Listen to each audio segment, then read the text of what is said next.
I'm Phyllis Jackson. Welcome to this special edition of Stay at Home Connect. This message is bigger than the elected officials. This message is bigger than our government. This message is bigger than ourselves. This message is about justice. What do we want? Justice. When do we want it? Now. So if anybody needs a mask or sanitizer, we want to stay as safe as possible. What do we want? When do we want it?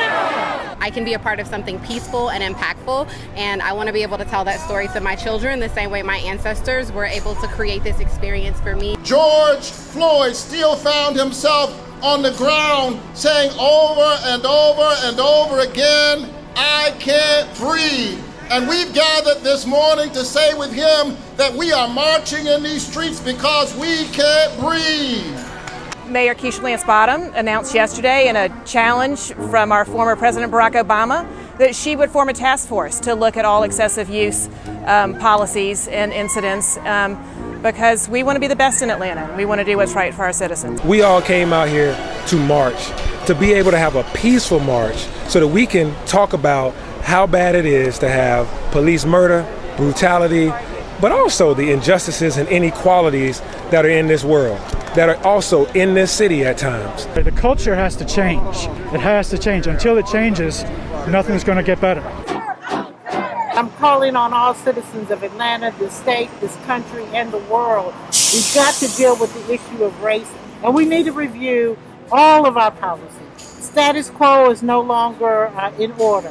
And so for us, we've got a lot of work to do. Don't stop until they pay the debt on the check that my father presented in 1963 on the steps of the Lincoln Memorial. Don't stop until there is justice and equity for black and brown people, not just in these United States, but all across the world that we live in.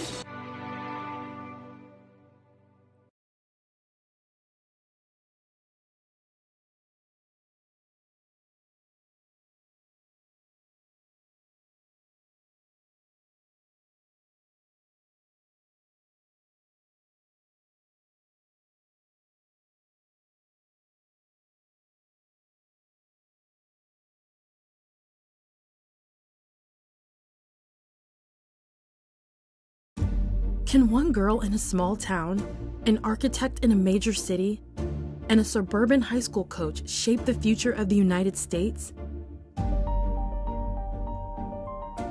Yes, they can. Because every 10 years, the census gives us that power. You can shape your future by responding to the 2020 census. Where do we need new roads to make our lives easier? Where will new school programs help our children thrive? Where could a new health clinic benefit neighborhoods? The 2020 census will inform these decisions and shape how billions of dollars will be distributed to communities like yours each year. And in 2020, you can respond to the census online, by phone, or by mail. It's easy, safe, and important. Make sure you and everyone you know is counted. Now is the time for you to get involved. Your community needs you. Together, we can educate and excite, inspire and make sure every voice is heard. Together, we can shape our future.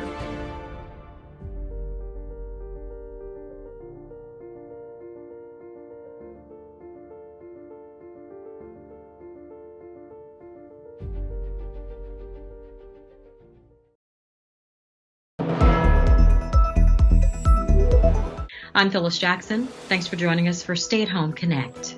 If you were out protesting last night, you probably need to go get a COVID test this week.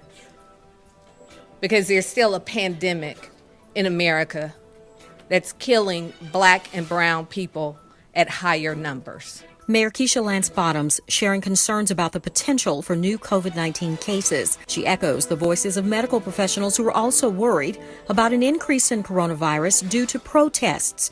Demonstrations were sparked by the death of George Floyd, who was killed while under police custody in Minneapolis, Minnesota. Doctors are strongly encouraging protesters to wear face masks to protect themselves and those with whom they will come in contact, as large assemblies like demonstrations make social distancing difficult, if not impossible. A small Northwestern University study finds that COVID-19 may attack the placentas of pregnant women. 16 women were studied. 1 suffered a miscarriage. The remaining 15 delivered healthy babies, but 12 were diagnosed with malperfusion, a condition that limits blood flow between the mother and fetus. 6 had placental blood clots. I spoke with pathologist and lead author of the study, Dr. Jeffrey Goldstein. 1, we think our maternal outcomes are pretty good. 2, in women that have more severe coronavirus disease or have other comorbidities or problems with their pregnancy, we don't know, we can't really say what that looks like. Dr. Goldstein says women need closer monitoring. A larger study will be launched to look at pregnant women with underlying conditions. Atlanta City Council member Amir Faroqi surveying damages to several businesses in District 2 following recent protests. That's going to do it for Stay at Home Connect. Have a safe evening.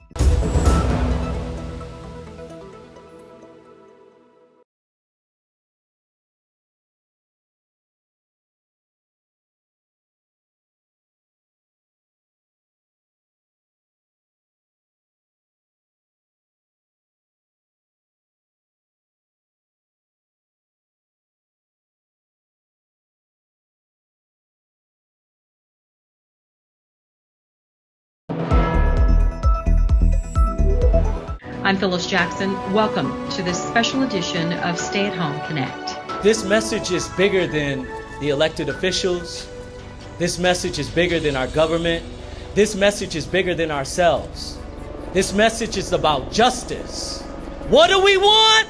Justice. When do we want it? Now. So if anybody needs a mask or sanitizer, we want to stay as safe as possible. What do we want? When do we want it? I can be a part of something peaceful and impactful, and I want to be able to tell that story to my children the same way my ancestors were able to create this experience for me. George Floyd still found himself on the ground saying over and over and over again, "I can't breathe." And we've gathered this morning to say with him that we are marching in these streets because we can't breathe.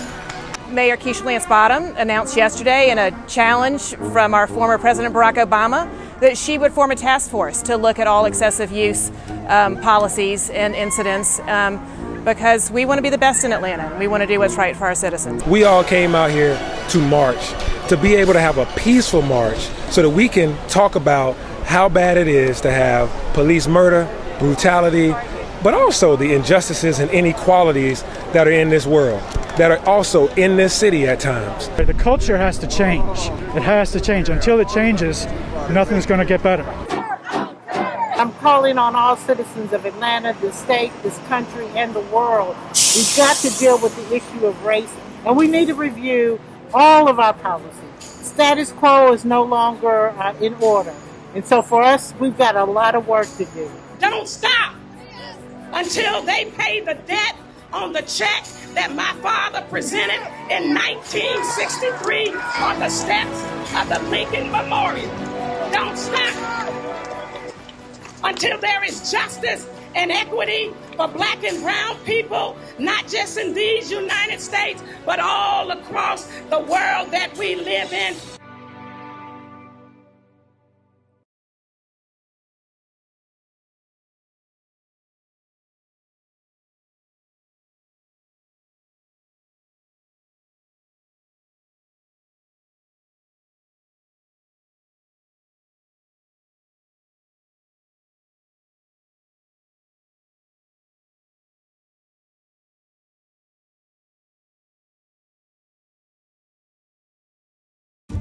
Can one girl in a small town, an architect in a major city, and a suburban high school coach shape the future of the United States?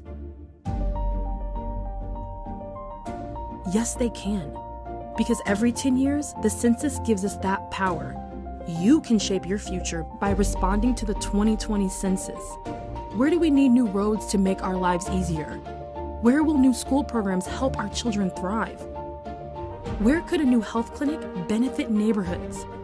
The 2020 census will inform these decisions and shape how billions of dollars will be distributed to communities like yours each year. And in 2020, you can respond to the census online, by phone, or by mail.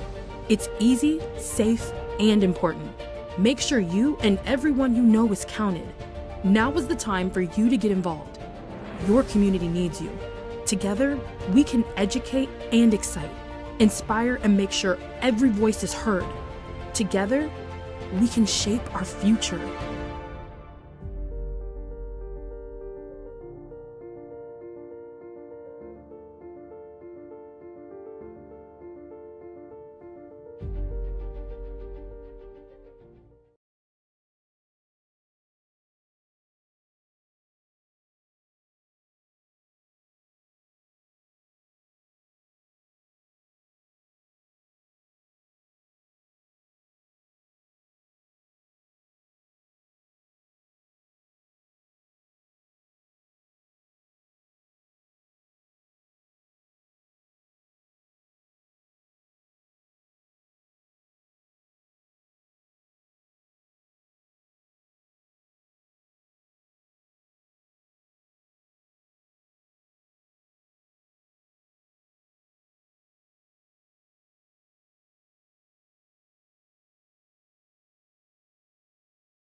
Good afternoon.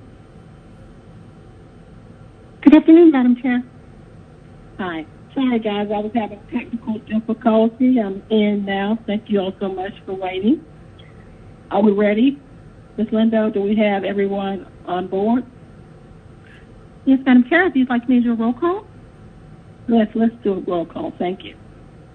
Okay, we have Councilmember ANDREA BOONE. Present. Councilmember Dustin HILLIS. Here. Councilmember Mira Soroki. Here. Councilmember CARLA Smith. Here. Councilmember Cleta Winslow. Councilmember Michael Julian Bond. Here. Madam Chair, we do have a quorum. And Council President Moore is here.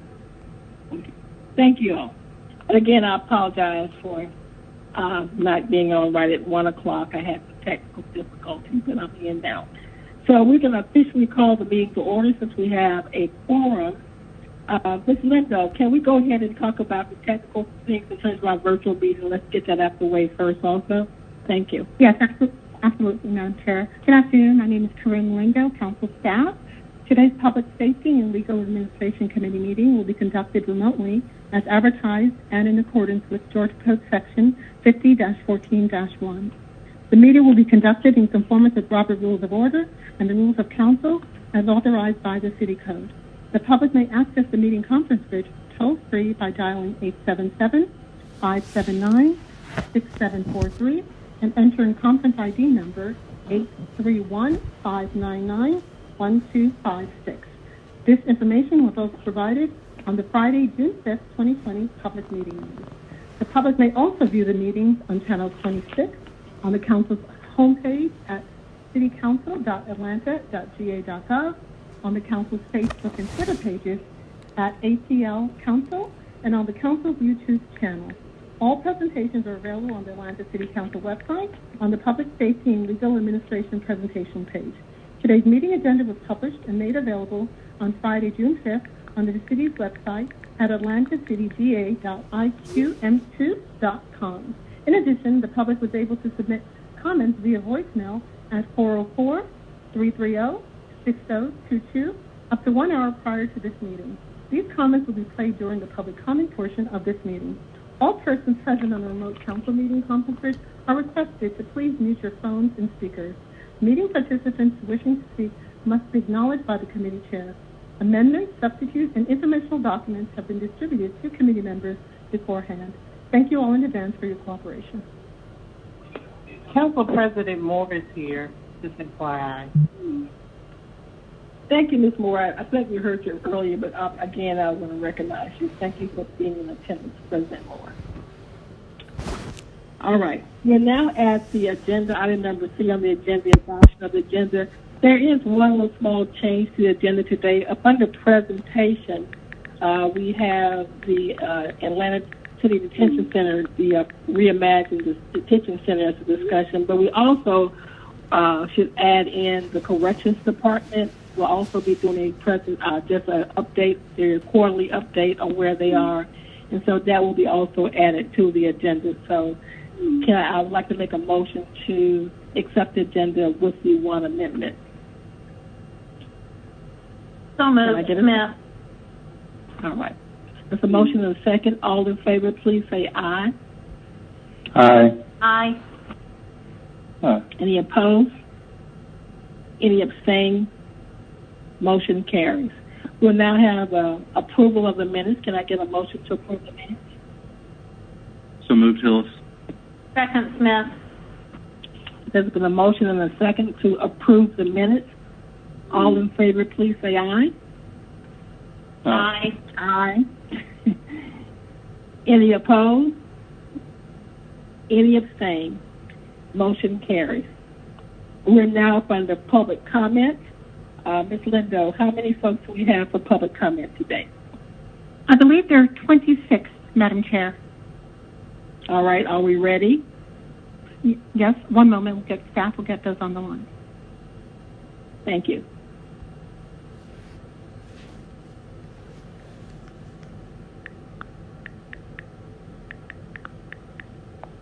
Just one moment. Thank you. Legislation bill not be passed that prevents or prohibits drag racing. Please do not pass this bill. It does take away some of the rights of our African American community. I just ask that you do not pass this bill. Thank you. Hello, my name is Sequoia Patrick, and I would like to vote down the drag race legislation that goes before council on Monday, June the 8th. Thank you. Good morning, Atlanta City Council. My name is Davey Rickenbacker. I would like for you to vote down the drag racing legislation.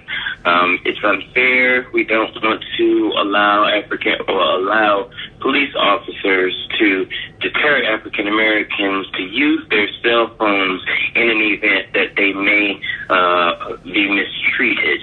And this legislation supports that. So please vote down on June 8th. With the Public Safety Committee. Thank you. Yes, good day. This is Ms. Carolyn Johnson calling once again.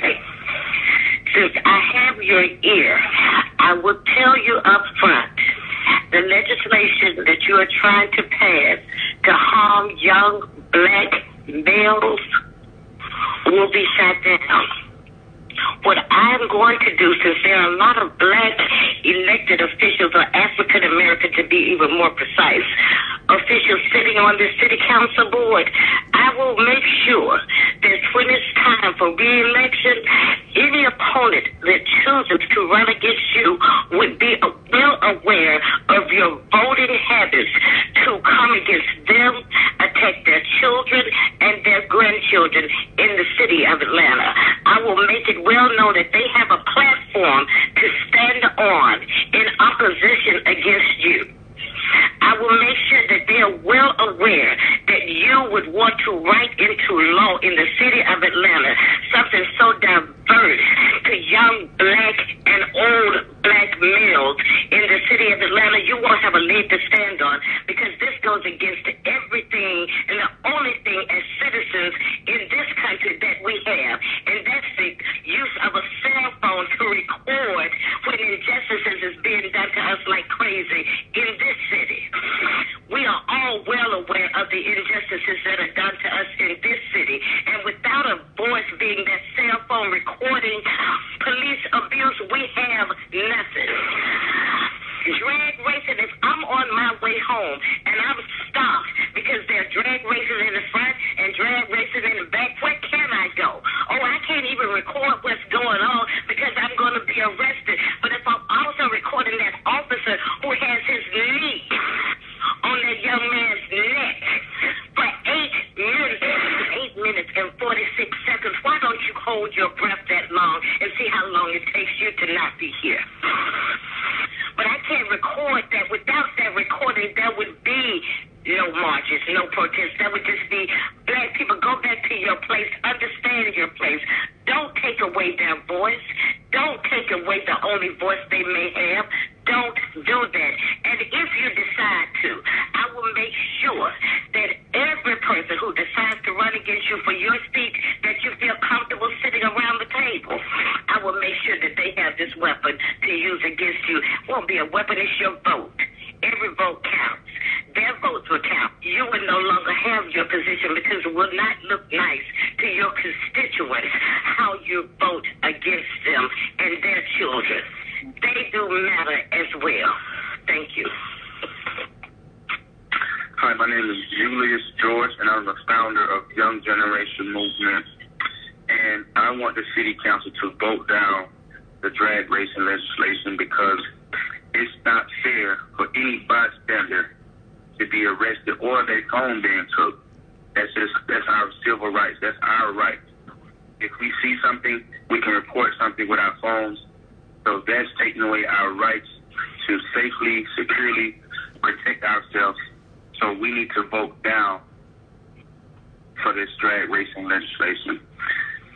Again, my name is Julius George, and I'm the founder of Young Generation Movement, the organization that that mentors you and do a lot of community service in the community. So thank you. Have a great day.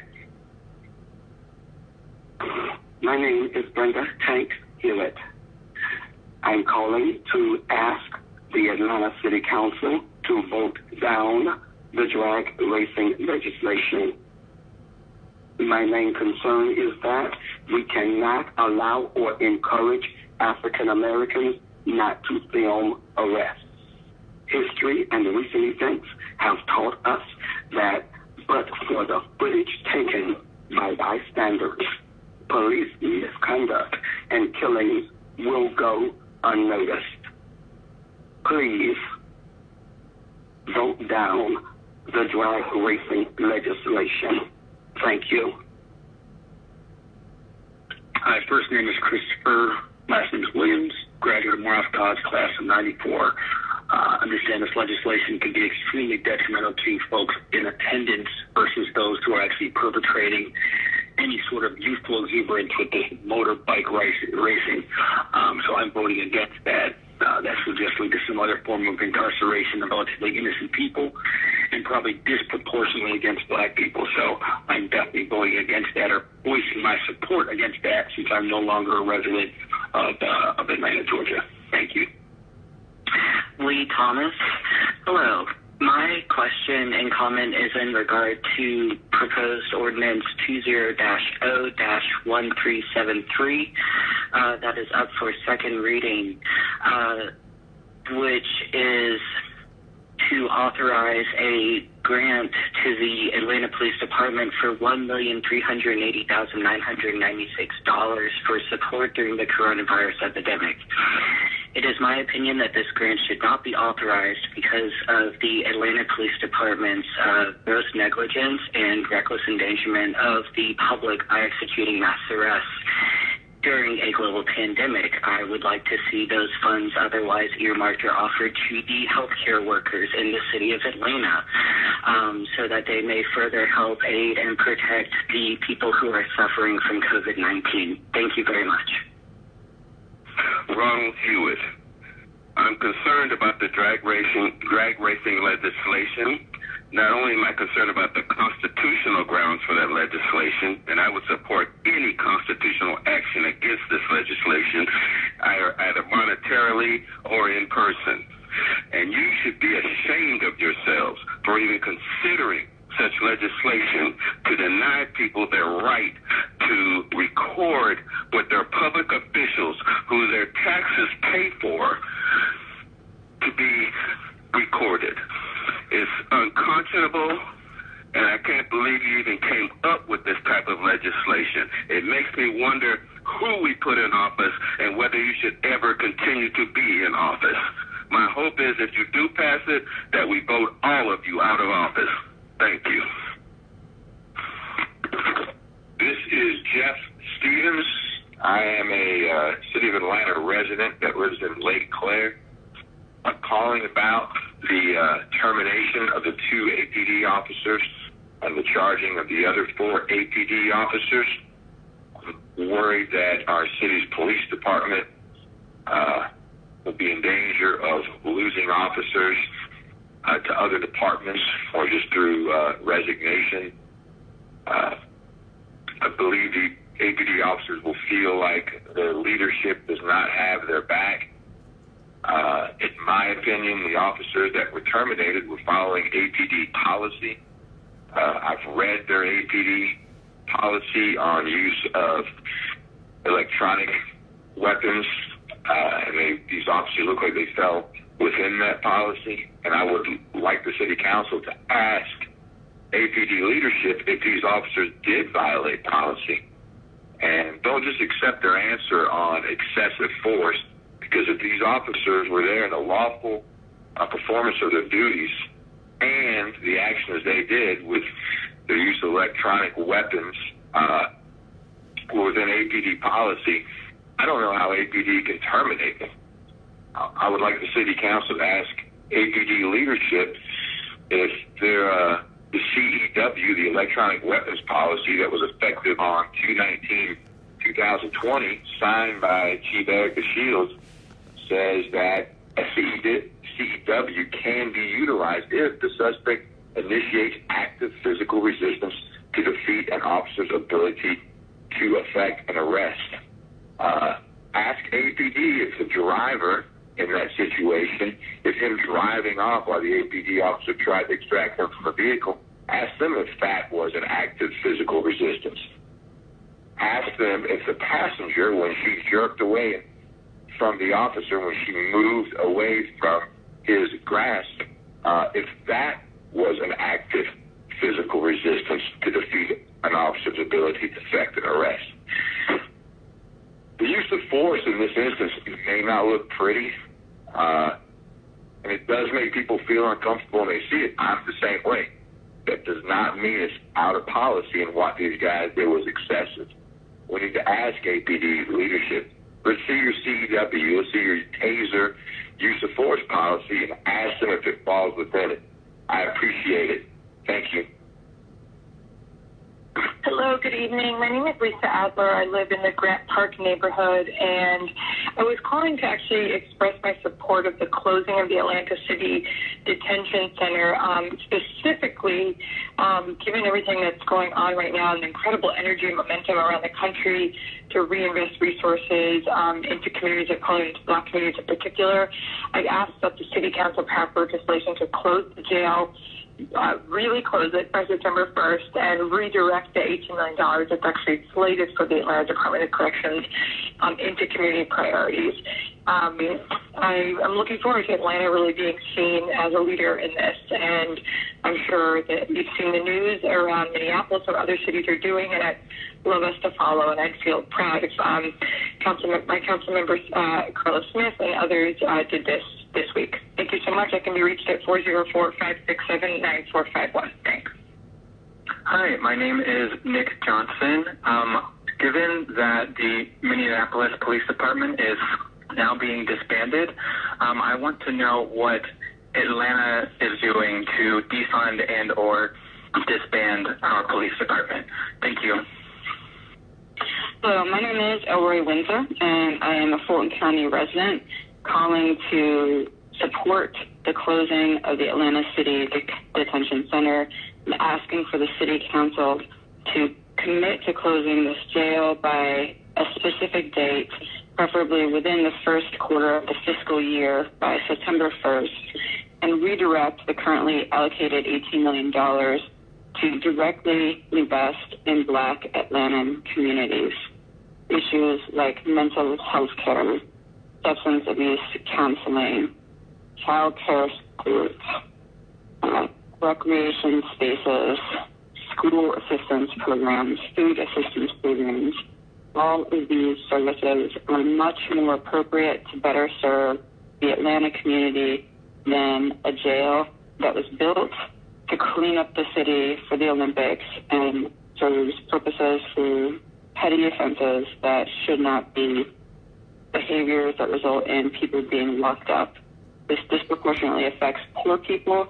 This disproportionately affects Black and brown people, and opens up opportunities for police to interact with Black and brown folks in ways that may lead to increased violence. Given all the recent events, it is time to close this jail. Thank you. Hello, my name is Nadia Behizadeh, and I live in Lake Claire neighborhood, area code 30307. I'm calling to express my support of closing the Atlanta City Detention Center. I request that you pass legislation to close the jail by September 1st and redirect the $18 million slated for the Atlanta Department of Corrections into community priorities that benefit Black Atlantans. I attended a previous City Council meeting where this was discussed, and I was very pleased when the City Council expressed support of closing the City Detention Center and then went through with making that decision. I was very surprised to see the $18 million slated for the Atlanta Department of Corrections in the budget.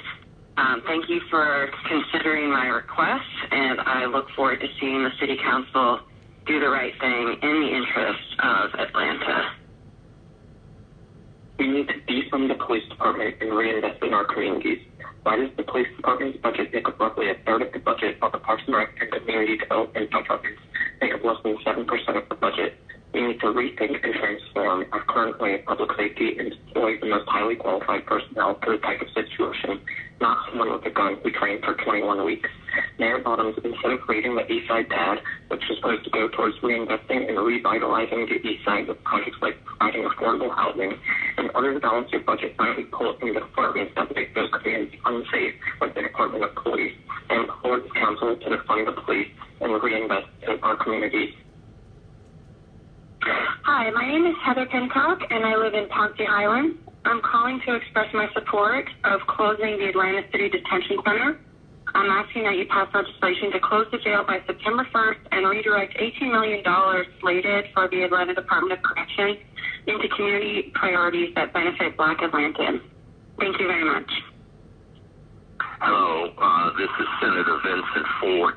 I am calling to ask the Public Safety Committee to vote to file the drag racing legislation. That legislation would establish a bad precedent, particularly in the political and social environment that we see in Atlanta streets. We believe that that legislation would allow bystanders to be arrested, would allow the confiscation of cell phones and other recording devices. It is a bad piece of legislation. It's not well thought out. I urge the committee to vote to file the legislation. The city doesn't need it at this time or any other time. So I would hope that the Public Safety Committee would do that in order to prevent more resistance and protest in the streets against these kinds of bad legislation. Thank you. Hi, my name is Kate Diedrich, and I live in East Atlanta Village.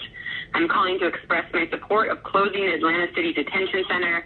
I ask that you pass legislation to close the jail by September 1 and redirect the $18 million slated for the Atlanta Department of Corrections into community priorities that benefit Black Atlantans. Hello, my name is William Sommer. It's S-O-M-M-E-R. I live in Canyon Park. And I was calling to express my support of closing the Atlanta City Detention Center.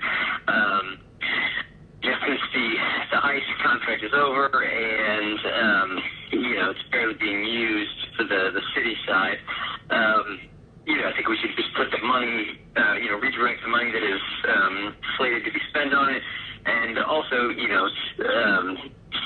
decriminalize, some of the activities, these sort of, loitering, public intoxication, just, these things that are not really crimes, that are just, broken window stuff or, supposed, making the city look bad or something. But anyway, yes, please close the jail and put the money back in the community, and you'll probably end up with fewer people, loitering and drinking in public and all that anyway. So, all right, thank you very much. My name is Marilyn Lynn. I am the Executive Director of Women on the Rise and one of the co-chairs of the Reimagine ACDC Task Force.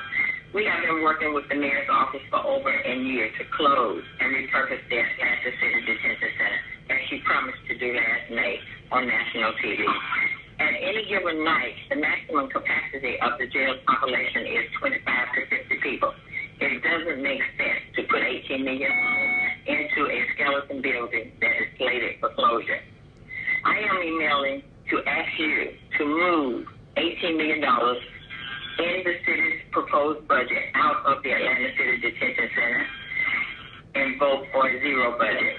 Atlanta should not be wasting $18 million to operate a jail that is mostly empty and already slated for closure, especially in the midst of national turmoil over police violence, the COVID health crisis, and a $40 million city budget deficit.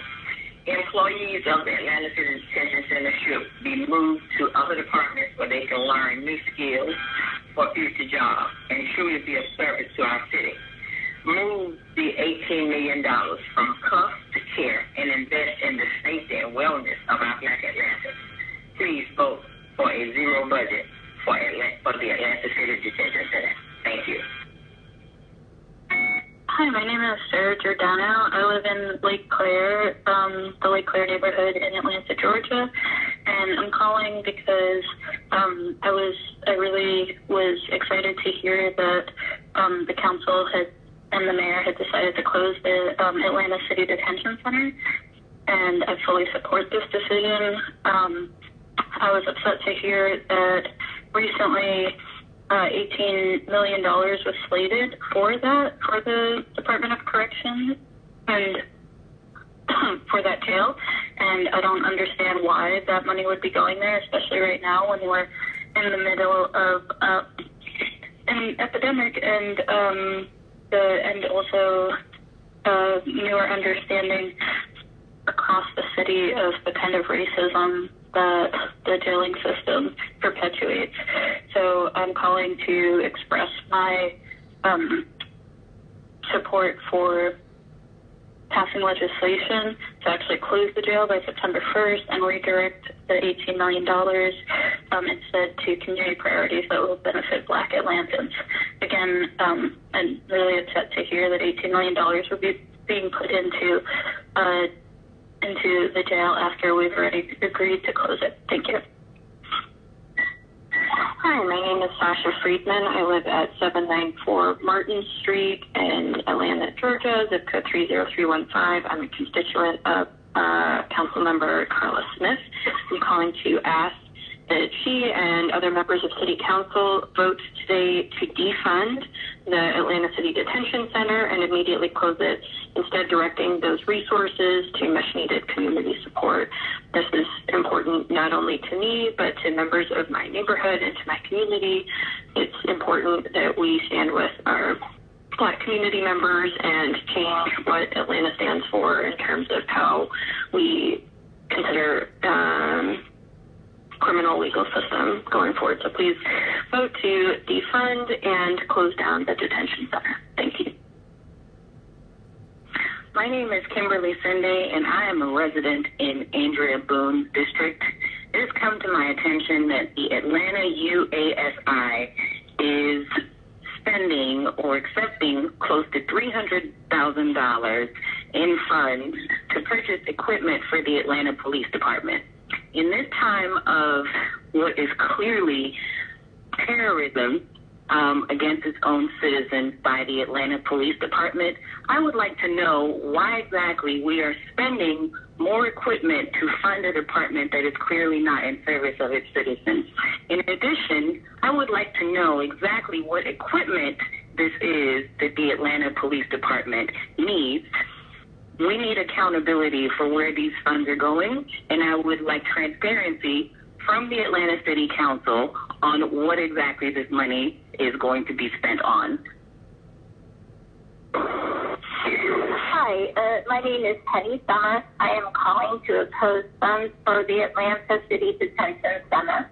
And so I'm asking to please close and fully defund the center, the Atlanta City Detention Center. Thank you. Good afternoon. This is Moki Macias, the Executive Director for the Atlanta Fulton Pre-Arrest Diversion Initiative. As a member of the Reimagining ACDC Task Force, I appreciate all of the work community members and city government that has gone in developing a strategy to effectively repurpose the Atlanta City Detention Center. I strongly believe that in order to move forward on the many changes that will be required to do so effectively, we need to set a date certain for the jail closure. I'm calling on you today to do that and to dedicate the funds that would go to jail operations instead to support the alternatives to arrest that we need for both prevention and diversion. We stand ready to work with you as well as community members to continue developing those alternatives and to continue utilizing diversion as one strategy among many to keep people, especially those experiencing behavioral health, homelessness, and poverty out of the Atlanta City Detention Center. Thank you. Greetings to you, council members and staff, and special greetings to you, citizens of Atlanta. Ben Howard, senior advocate, public policy analyst. I want to draw your attention to 3 items on the agenda: H1, I3, and I4. In item H1, 20-0-1434, $64.1 thousand is allocated for Homeland Security in the form of PPE and coronavirus protective materials, as noted in the second whereas clause. Similarly, in item I3, 20-0-1373, $1.3 million is allocated for protective materials. However, in item I4, 20-0-1374, $383,000 is allocated for, quote, the purchase of equipment to enhance regional response to terroristic attacks and all hazard responses, unquote.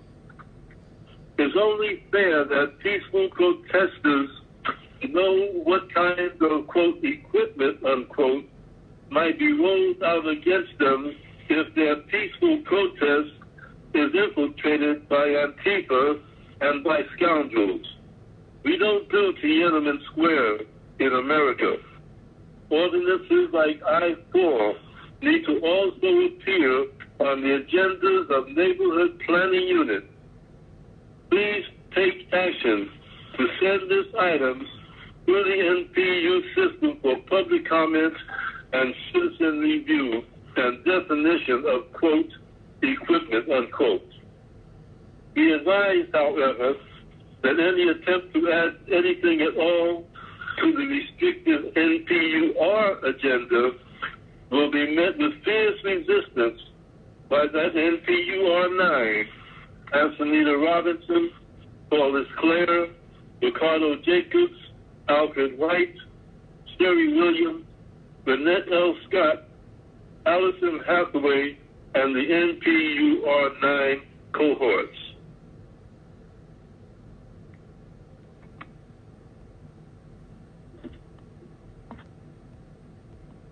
Ms. Lindo, is that the very last comment? That's correct, Madam Chair. All right. Well, thank you. Let's move on the agenda. So we are down to presentations. I want to, I think we have Chief Shields. Chief Shields, are you standing by? Council, hey, Public Safety Council Member Shepard, how are you? All right, thank you. I asked that Chief Shields come on early today to give us an update and a briefing on what's happening now in our community with the police department and all the things that's been happening in the last several weeks. And I want to do it on the front end before we go into presentations next. So Chief Shields, can you give us a briefing on where we are today in light of all the things that have happened in the last couple of weeks with the protests and all the things that have been happening? Certainly. And first off, I want to say thank you to all of council, but also to all of the residents who have endured a difficult and disruptive 10 days. I know it's not been easy, and the department is genuinely appreciative of your patience and tolerance. I've been listening to the comments, and I am taking them to heart. It's obvious that we have a lot of work ahead of us, and I am by no means sitting here prepared to pat myself or any of the department on the back. So I really hope that we can continue, that we can find a middle ground that finds everyone feeling that there's some progress being attained. The last 5 nights or so, we've been in a space that Atlanta is very comfortable with, which is large protests, accommodating them, and actually to a degree encouraging them. And it is something that we will continue to foster and to support. We've not had incidents of violence or looting, and I think that, you know, we're just going to continue to maintain our presence and monitor and facilitate these protests as they pop up.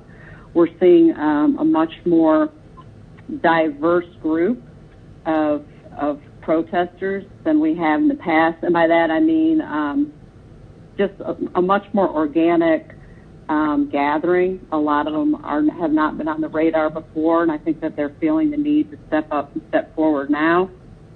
But I just I hope that you all will just continue to know that we are engaged and we want to serve the Atlanta community properly, and there is clearly room for us to improve. I recognize that. Thank you, Council. Do any of my colleagues have questions for Chief Shields at this moment? Yes, I have a question. This is Councilmember Winslow. Can you hear me? Yep. Okay. You're there. Thank you. Yeah. I guess my question was, and I remembered last year there was some incident with Joe Beasley. I can't remember what it was.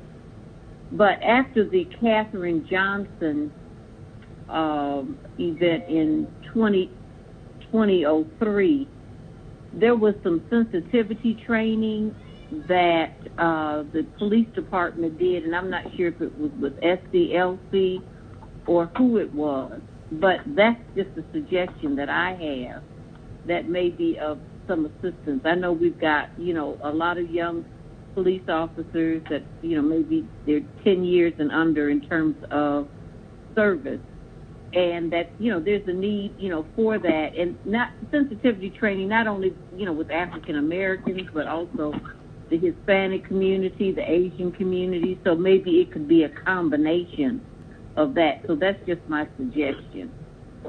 No, and I appreciate that. I appreciate Go that. ahead, I'm sorry. No, I appreciate that, and I think you're point on. I think what's so frustrating is we have some of the most advanced progressive training in the country. I could go on and on about the de-escalation, cultural awareness, LGBT, community policing. I mean, but at the end of the day, though, it's incumbent upon our officers to have a perspective on what's before them. And when I look at the incidents where we have come up short, it's not using force that is appropriate for the situation at hand. And that, I think, goes to the core of how force training is taught across the country. But I hear you, and I will never turn away anyone who can present training that may resonate with any group of our folks and bring them to the next level. I fully support it. So, in line with that, so are you looking at maybe different strategies? I know some cities are looking at different strategies in terms of, you know, what's acceptable in regard to restraining a perpetrator or someone who the police may be questioning. The police department has not and does not allow for neck restraints, chokeholds. So that is prohibited. That is not allowed. And I actually reached out. I sit on the board of the major city chiefs, and I reached out to our board members yesterday and asked that we push to encourage all of our members to ensure that these are prohibited practices in their policies. I think we as large cities have an obligation to start setting the tone and ensuring our members are getting it correct. So there's a lot of work that can be done by all of us. Okay, and I just asked that question because I think even as council people, we're not aware of everything that the police department may be doing that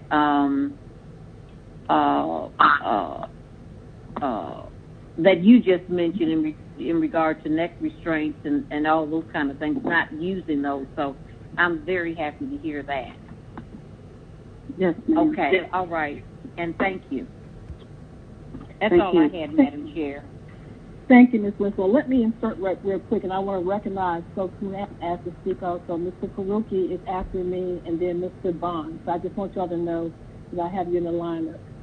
But Chief, you know, I've been down there with y'all a couple of times and interacting with you all in terms of things. I know, and I don't know if you can speak to this today, that the mayor has proposed a task force to be looking at all of our concerns in terms of what's happening in the city of Atlanta today, and I'm happy to hear that. I also know that folks are asking, I mean, I'm getting all kind of questions like defund the police department. And I will go on record, even though I've been beat up, I said it yesterday in a public forum and folks have beat me up for it. We can't defund the police department. My goodness, and some people are saying close the police department down. What would we have if we didn't have the police? Some of the same people are saying this, and the same people when there are not unrest going on, or uprest going on in our communities, are saying, where's the police in terms of this and that and the other. What I will say in terms of what we need to look at is looking at going back, not only doing diversity training, and I asked the other day in terms of that, and I believe that police officers, as they come into the force, they go through a series of trainings like Ms. Winslow was talking about from the very beginning in terms of diversity training. But it's time for it to go a little deeper. I think as we talk about what's happening across our city and across the country, it's not just about diversity training, but it's also making people understand the social implications of what's happening across our city. And also not just in terms of white officers, even in terms of some of our other officers who unfortunately was some of the ones who was involved with some of the things that happened in our city. Sometimes police officers become desensitized, or they get comfortable in their environment and just lose perspective on what's right and wrong. And so I am advocating that we do things to do more training for our police officers in terms of tactics and use and understanding how to do things in our community, because what I saw was uncalled for in terms of how they handled the two students at the AU Center. And so I am concerned about some of the things I have saw within the last week or so.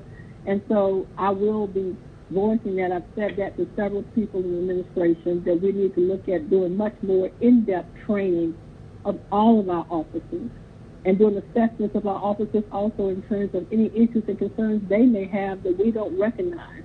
And just doing a deep dive in terms of looking at, from an ethical perspective, are they all right with themselves and how you all are looking at that. So we got a lot of work to do, but I would tell you that I'm here to come up with a plan. Defunding a department, what is the plan when we still will have folks out there on the street doing all kinds of things? We need the police department, but we need to look at internally how we can make it better.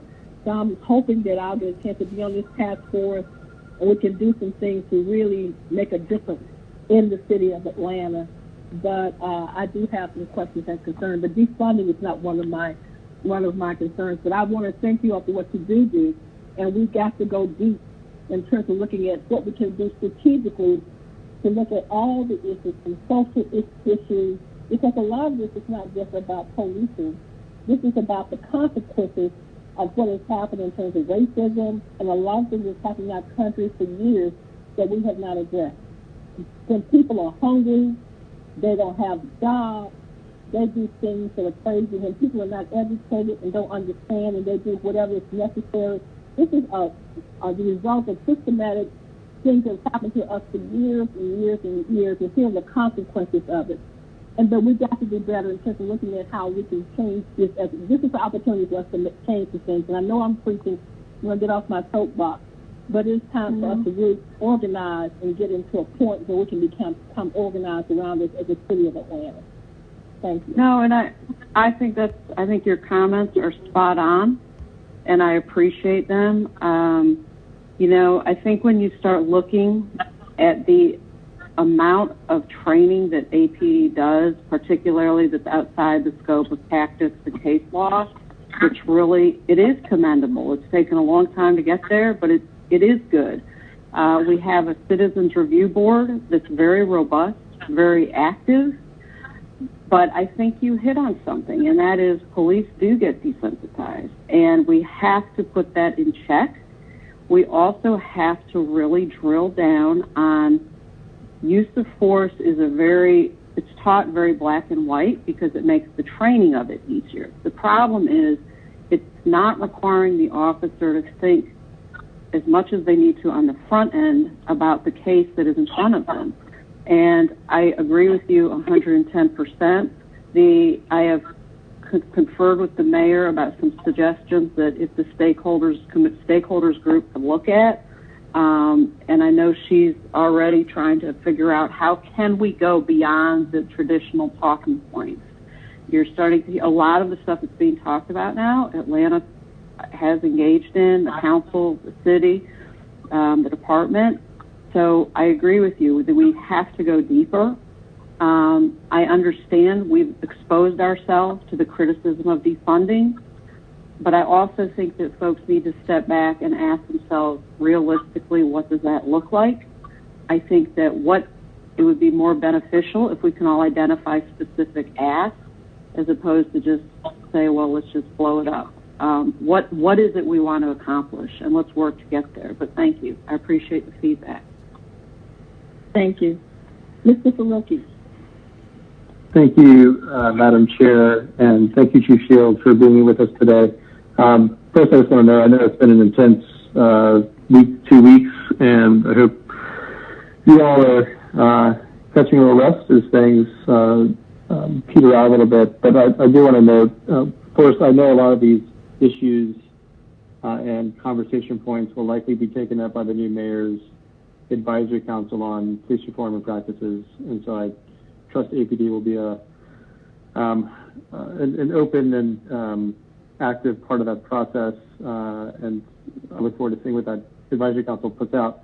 I'll also note, I know this has been an intense couple weeks, and there's been some dark spots that call for action and self-awareness and self-reflection as to what type of policing we want in our city and what we should expect.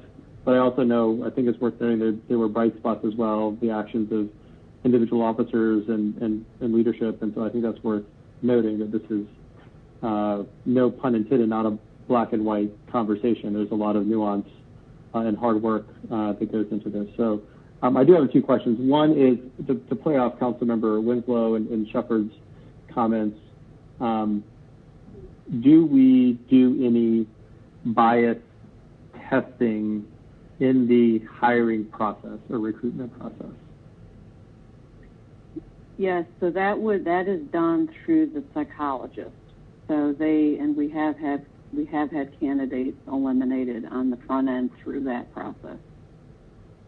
Is there any ongoing bias training or other types of professional development that officers go through on a annual or biannual or some regular cadence throughout their career? Yes. There's annual training required on bias training, prejudice, race relations. So that's an annual recurring requirement. Okay. Switching topics, I know that's a much bigger issue. I'll send you an email later with some suggestions as to resources and tests that you all may want to consider, but I know you'll get that from 1,000 different angles, so I'll throw that in the hat. Obviously, records are kept when an officer discharges his or her firearms. Does the same apply to tasers or any other electronic discharge weapon? Yes, all of that data is collected, so we can see exactly how many times an officer has discharged their taser. Yes. Okay. And are there, obviously, this incident by incident and case by case analysis has to occur.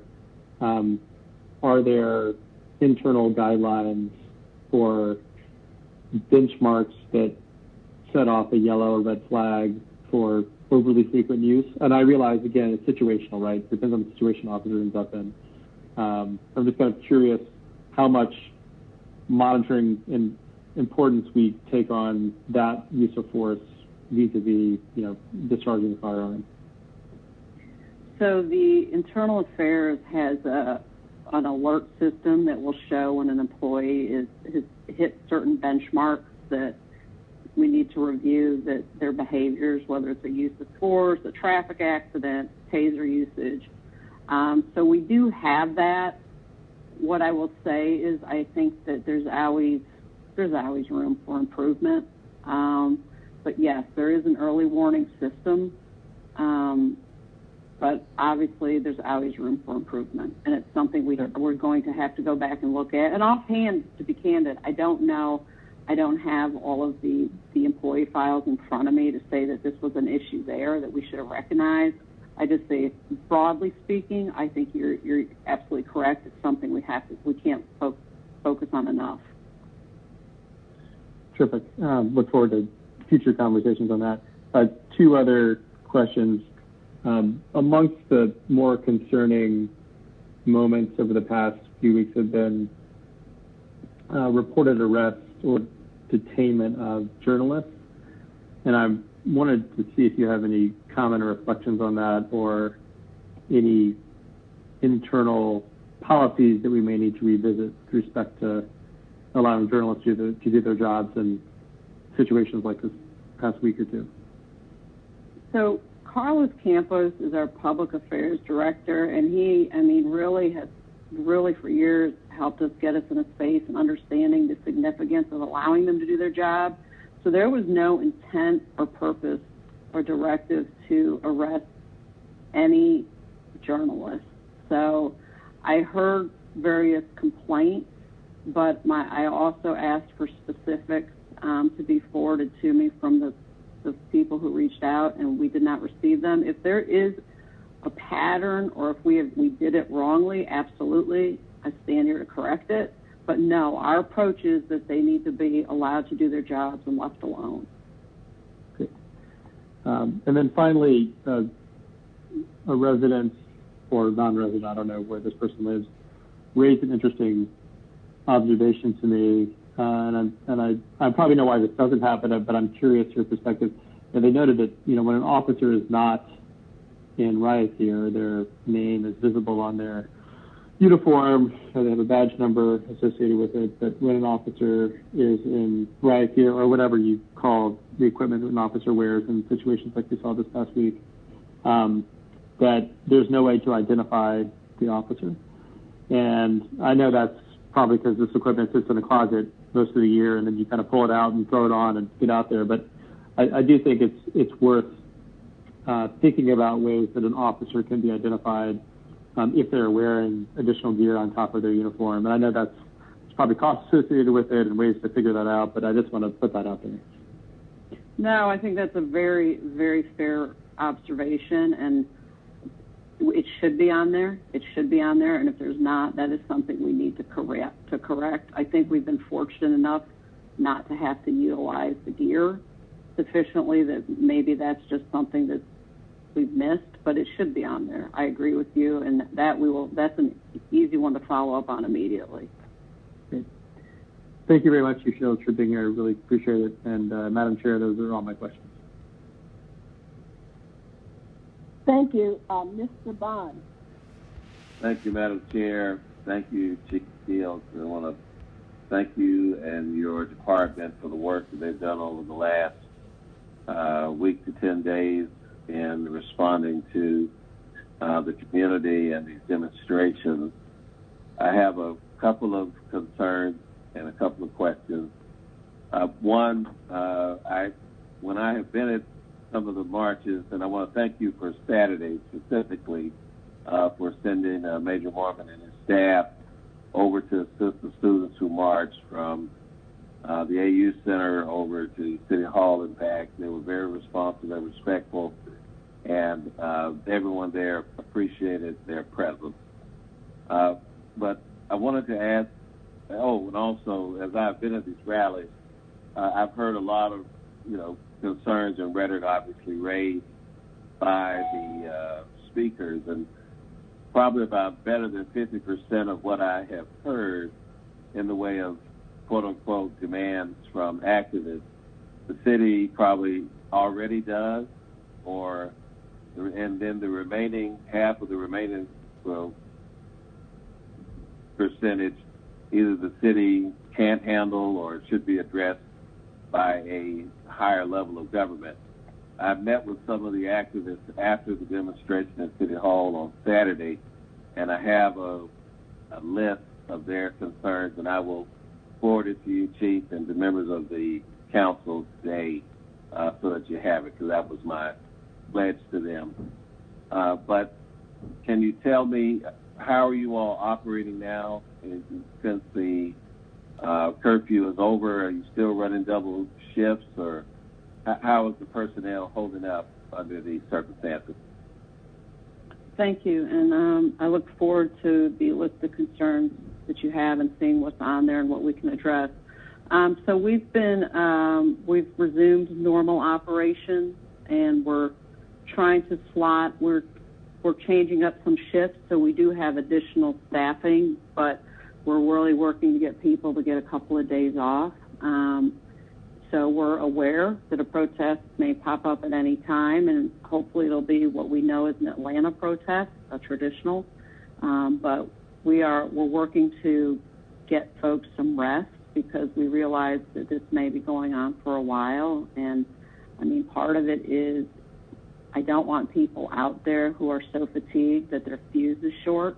So it's really important they be able to step back and come to work and conduct themselves appropriately. Okay, thank you for that. And then there seem to be so many different groups responsible for various protests, and they march in a direction to a particular place and they get merged with another group. Has there been any conversation directly with some of the leaders of these different demonstrations? Because the group that I was with on Saturday is wanting to sit down with yourself and possibly the mayor to talk about their issues. Has there been any attempt to create a round table of some of these activists and to get them in to have conversations? Well, you know, we've just been working this so much real time that most of the conversations have been at the street level. Hopefully now that we're in a space that we can have conversations in a more controlled environment. My sense is there's a lot of different issues, and everybody kind of wants to sit with the mayor in particular independently. But a round table can certainly be done. But I hope as things resume some level of normalcy, we'll be able to be in a space that we're not running from space to space, and that we can actually have these conversations.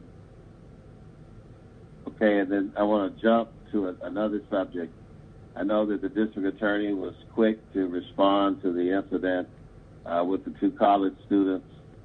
Has his office been more responsive about the other cases that APD has been over there in the last few years? I believe the Atchison case and some others. Has there any word from them about when they may take action on those?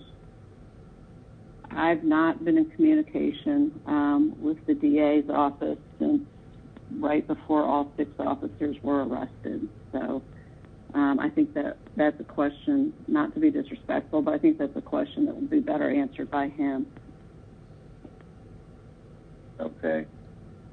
Well, in light of some of these other cities that are talking about, disposing of their police department, I'm with the chairwoman. I don't believe that Atlanta should do that, and I don't think that those who offer that suggestion realize that if we were to vote today to eliminate our police department, then we would also have to stop collecting the money that funds it. So I think most people who offer that suggestion believe that they can take the resources and move them someplace else. But as a city, we can only tax for the services that we actually perform. So we would not be able to do that. But has there been any, or should there be any, analysis or looking at different alternative means of policing? One I thought about was perhaps expanding the ambassador program around the city, which is much like, the British body officer program, where you've got a community official in the community that's building those relationships at that level. Has there been any thought or discussion about creating alternatives like that? I think that, again, this is similar to my previous comment. We have not had a chance to slow down. So we're really just responding to everything that's been thrown at us. We're hearing the concerns.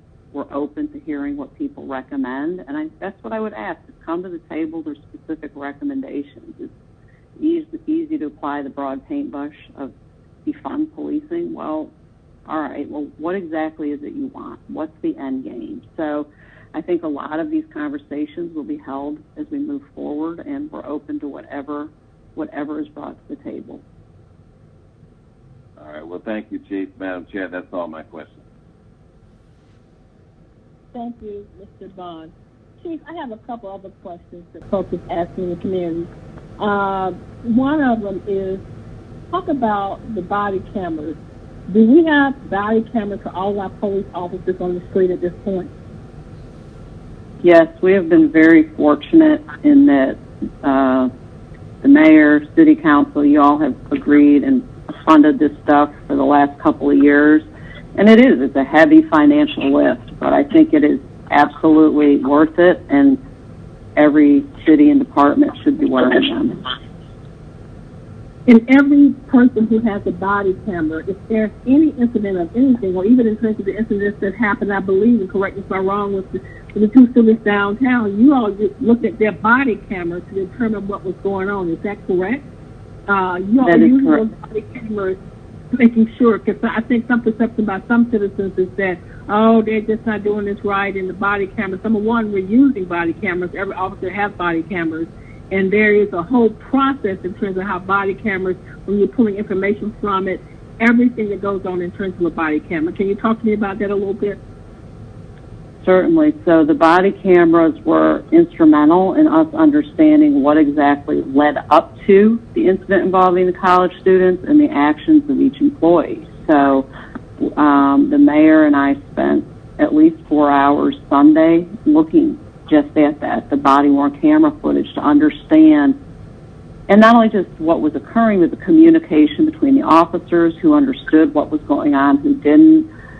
So it's imperative that the officers wear them, and it's imperative that they have them on. And we're also at a point where we've got an officer who's going to face, have significant difficulty moving forward with their employment because they didn't have it on, and in a critical space. But we're beyond that. You have to have the camera on. It's essential for us to know if you're in the right. And honestly, the majority of the time, the cameras exonerate the officers because it provides the impartial witness. If you're doing the right thing, it's not something to be afraid of. Okay. Do you all by chance use those body cameras to even look at what police officers are doing on a regular basis? I mean, do you ever look at that in terms of, not just in terms of when something happens in particular, but just as an evaluational process in terms of, is there a process where you all possibly go back arbitrarily sometime and just look at what they're doing? Is it ever used like that? So thank you for asking that. When we first rolled out body cameras, I could tell just based on some of the preliminary feedback that I was getting, I just knew, and I knowing police, having policed for 25 years, we were not using them properly. And at that time, I asked the city's auditor's office to audit our body-worn camera program. And they provided an audit which unfortunately substantiated what I thought, and that was that we were not using them properly, but also we needed to modify our policy. Our policy wasn't written clearly enough for the officers to understand it. So that was one where a policy also needed to be amended. So since that time, we did that, and I implemented a body-worn camera team. It's a team of people, and their sole responsibility is to audit body-worn camera usage of officers in the field and to issue discipline. It's been in place now for probably a year at least, and so it is essential that the audits are occurring daily and weekly. Very good. That's good. So that not only looked at it in terms of the officers, but the citizens also. So if you all see something, you actually do something to handle the officers who may not be compliant. Because that's the other question I get from my citizens is that how you working to eliminate qualified immunity for officers who may have allowed too many incidents or things to occur, and the assumption is that nothing is happening with them. That's one of the other questions I'm getting from my community folks now is what are you doing when you look at those kind of situations with officers who may not even be complying with their body cameras or our perception is that you all kind of letting things just roll under the, you're not doing anything with it. So I'd like to talk to Mr. Faruqi about it again. If you want to expand on it, please let me know what your thoughts are. Is that for me or Mr. Faruqi? I wasn't sure. No, for you. Okay. Yes, so one of the, when we started off giving people a grace period to get acclimated to turning the cameras on and understanding it. And we also, as I said, we had to clean up our policy. The policy is straightforward now. And that's why we're getting in a space of you're in a critical incident and you don't have your camera on, you got to know you're facing termination. Because we've had this game for a year. And so the purpose of the audit is to be ahead of the curve and identify those people who are not either properly turning them on, properly coding what the incident was, and giving them discipline so that when they get in a critical incident, they'll have changed their behaviors, they'll modify their behaviors, they'll have their camera on, and we can navigate it from there. So no, I'm not okay with people who are just openly non-compliant with the policy. It fundamentally goes with everything that we are trying to accomplish in getting policing into the 21st century. And so it's not an option. Okay, and I think the other part I was thinking was not just for body cameras, but as a whole. If you find officers who you feel that are not complying, or when you look at their report and their evaluations, and you see something that says, there's a flag that's going up here. This is happening, that's happening. In addition to the body cameras, other things are going on. You all are looking at that from an evaluation perspective, and even in terms of flagging this, internal investigation in terms of we need to pull this officer in, or we may need to do that. Can you just talk a little bit about that process? So, yes. So we have we take internal affairs seriously. We understand the job is difficult to do. And most of the officers go out every day and they do it just fine. And they do it reasonably and they do it appropriately. But there are clearly people who don't need to be policed, or people who need to step back, be retrained, or sometimes it's just step back and understand how they're coming across. And sensitivity training is a large part of it. So the goal here is that every cop is a strong ambassador for this city. And if they're not, they have to be held accountable. Otherwise, it undermines. Look at this. We navigated, the last 10 days have been ruthless. And most of the part that has been the hardest to navigate, quite frankly, is not the protests. Those were difficult, but our self-inflicted wounds have been resoundingly more difficult to navigate. And that's just a handful of people. Everybody else was out there really just doing the right thing and holding it down. And so that's why it's imperative that we hold one another accountable all the time, so that when we're confronted with a difficult issue like we were last Friday and Saturday, we can emerge from it and feel good about ourselves, say, hey, we recovered, we handled this well, we're proud of APD, instead of having one video after another surface where, quite frankly, our decision-making was poor. And that's not something that you just jump on a given weekend. That's something you have to be on all the time if you're going to navigate the difficult weekends well. I hope I've answered your question, Council President. Yeah, you have. Chair? Okay. Yeah. No, that was good. I am aware now that I've been assigned to be on the task force, so I look forward to being on the task force with the mayor. Great. And also, I just want to say that for me, again, we have to have the police department.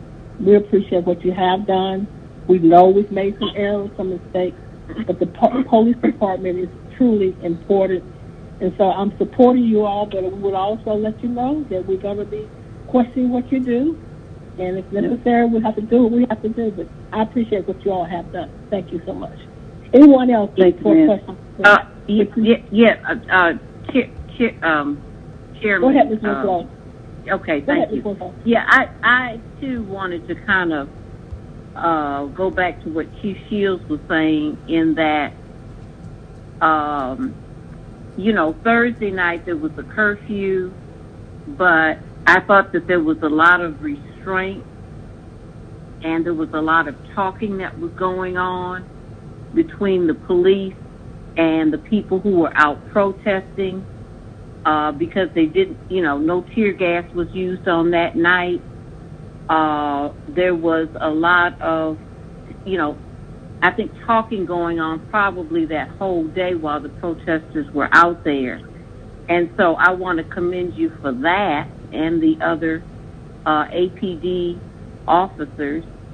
And even though the curfew was taken off on Friday and Saturday, there was still opportunities and still some ongoing conversations between the police and the protesters. And I think that speaks to a lot of the training that you talked about, Chief Shields, that's been put in place. And that you just said that, you know, the majority of police officers do a good job, and there may be some that aren't, but let's deal with them, and if they need to get retrained or go through another round of sensitivity training or whatever is needed, you know, that they can get that assistance. And if not, you know, maybe they need to move on to another career. But just want to thank you, because I know it's been a very difficult almost 2 weeks for everyone. And but I've seen a lot of restraint, okay, that the officers have done, and so I just wanted to commend all of you for that. And thank you for your leadership. I appreciate that, Councilwoman Winslow, and let me say that the majority of the department I am so over the top proud of, because I know that what they have had to deal with on some of these days and incidents has just been awful, and I wouldn't wish it on any human being, let alone someone who's, I'm trying to tell them that this is part of your job description. It's not. It's been, but that's not just like it's not the bulk of the police for that. It's not the bulk of the protesters, and so I do want to say that the police have done by and large a fantastic job. And as a police agency, if we have to use tear gas, I can't help but feel that we have failed miserably. What didn't we do in the front end to avoid us getting into this space? I never want to be in that space unless it's a SWAT call. The curfew was essential because there were people here who were not they were not here to protest. They were here for violence. They're not people that are at all what we're accustomed to, and we had to be able to identify we had to be able to get our hands control of the situation. Had to get control of the situation, but as soon as we could remove the curfew, I promise you, the mayor and I, we were just, lift it. It's not what we wanted. It's not Atlanta. It's not something we want here. We want people to protest. And so, again, that goes back to I appreciate the community's tolerance with the last couple of weeks. And I say that to the protesters. I mean, that is the community. You have a right to protest. We want to hear you. And we know it's been difficult. We know it's been difficult to told that you can't do what you want to do and you need to do, quite honestly.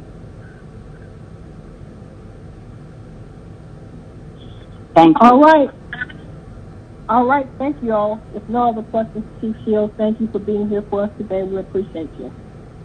Thank you, ma'am. All right. Thank you. We're going to move on now. We're still up on the presentations. The next department, the next two are kind of tied together. We're going to ask Chief Bryant from Corrections to come and give us his quarterly report. And following that will be the update on the Imagine Atlanta City Detention Center. So we will move forward. Chief Bryant, are you on the phone?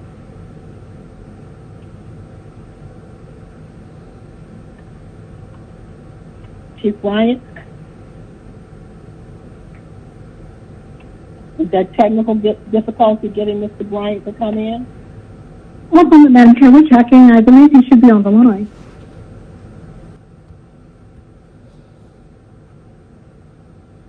We'll wait a few more moments if he can't come in.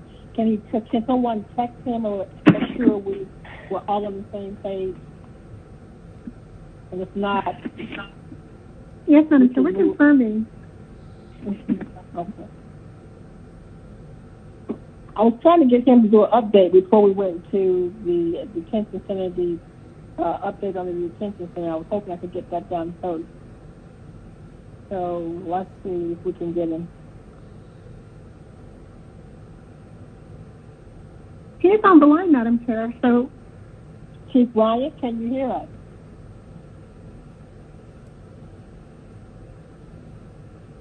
Does he have the correct number? Can you hear me? Can you hear me now? Yes, we can. Okay. I don't know what was going on. I am on.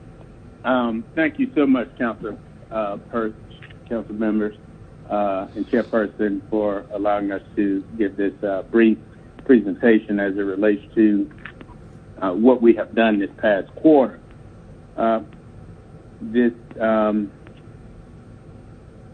Since I've come on, I came on in the interim of as the interim chief at the request of the mayor in a space during the where we were really being challenged by COVID-19. Since my arrival, one of the things that I've had to work on was actually getting us in a space to better manage how we were doing as it relates to COVID. The team at the time had a phenomenal plan in place, ensuring that at that particular point we had no incidences of COVID coming inside of the jail. Since that time, we've had approximately 3 individuals that were diagnosed either after they were here or after they had left the jail. But the team has done a phenomenal job in making sure that we kept those incidences to a bare minimum. Generally, our procedures are very stringent as we are testing people prior to coming inside the jail, and then they go through a medical query through our medical process to ensure that they have no symptoms at that particular time. Over the past quarter, our efforts have been very limited but continuous as we continue to support the Atlanta Police Department through COVID, being in partnership out on in the park and doing the feeding, providing food, as well as assisting as we can in other efforts throughout the city. What we've done thus far is, personally, we're doing an internal assessment and stabilization while we streamline the organizational structure for more effectiveness and efficiency. So what that means is we're, as we recognize that the jail is going through a process of transition, we want to take a look at what our internal staffing is doing, that we can condense some of those efforts into other spaces, and then working with the mayor's office and her administration to establish a level of continuous community support and staffing and alignment of our staff into other departments going forward as we look at the reimagining of the jail. So right now, those are the things that we're doing currently to move us in a different space. That is the brief of the presentation. My understanding is the full presentation is to come at a different date. Thank you. How many staff people do you have over there now, Chief Bryant? Right now, we're approximately 174, 176 staff members. Okay. All right. And how many, on a weekly basis, how many folks do we transition? Can you even give me the numbers of how many we transition in and out in terms of, and we know that the corrections department, again, is not for major felonies, just the state. but these are for misdemeanors. And so these are for small things. And so tell me, how many do we have on the average on a weekly basis? Or our daily average is anywhere from 25 to 30 individuals per day. On the weekends, we clearly see an increase. That number could go anywhere from 30 to 35. What we've seen clearly over the past week, that number has reached upwards of 200. And that is because of the demonstrations, is that correct? That's correct. Okay. Most people are processed in and out of the jail, however, within the 24-hour period. And there has not been any issues in terms of holding any of those folks, no bonds, none of that kind of stuff. Is that correct? Tell me what's going on with it. Some of the cases require that you see a judge, and they're at that particular point given. Again, that is generally within 24 hours, and the judge is providing those bonds. That number is low. Okay. All right. Thank you. Any other questions? I don't have much. Are there questions? Yeah. Madam Chair. Mr. Bond. Thank you, Madam Chair. Thank you, Chief Bryant. Has there been I don't know the time frame for the winding down of the operation of our facility. Have you all begun any conversations with the sheriff of Fulton County about potentially taking our municipal fines over there into the Rice Street jail? Because, constitutionally, he's only obligated to take state charges. I've not had any official conversation with him, council member. That clearly, I would imagine some of that may have happened at the front end prior to becoming aboard. But I've not had any official conversation with him. Yeah, I'm not aware that any conversations at all have been had with the sheriff or any other facility that might hold our detainees once our facility is no longer operational, or even what that will cost the city. But given that you've had an uptick on the amount of inmates amount of detainees that have come through there, I guess this is really a question for the chair, has there been any formal report from the analysis of the bail reform that we passed in 2018? I'm not aware that it was part of that ordinance. We were supposed to get a report back of the effectiveness of the bail reform program, about how many people who were released that were actually showing up in the court. Has the committee ever received that report? I don't believe it's within up under me, but Mr. Hillis, who was our previous chair, Mr. Hillis, can you possibly even answer that question for Mr. Bond? Anybody know? I'm not aware. But it's not Mr. Bond. Go ahead, Mr. Hillis. Yeah, I believe that would have been last year. Do recall receiving something during then Chief Labat's presentation, but I'm not sure if it was an official report or not. I would just have to look back, or ask Ms. Lindo to look back at the previous presentations that were made during that time. If it was given, I know it was a few months late at least. Yeah, it was almost a year. Yeah, so I'll make the request, Ms. Lindo, if you could go back in our records and see if we ever got that, because we passed an ordinance. We were by law supposed to get an analysis on the effectiveness, and I know that the media, I think it was Channel 11, did a detailed analysis that said that our program wasn't that effective. But Chief Bryant, getting back to you, sir, your presentation, I know that you're kind of in the midst of, you're just getting there, trying to get your hands around it. But I wanted to ask you, what is the status of the PAT program with the individuals who are transitioning out of state custody that are working at watershed.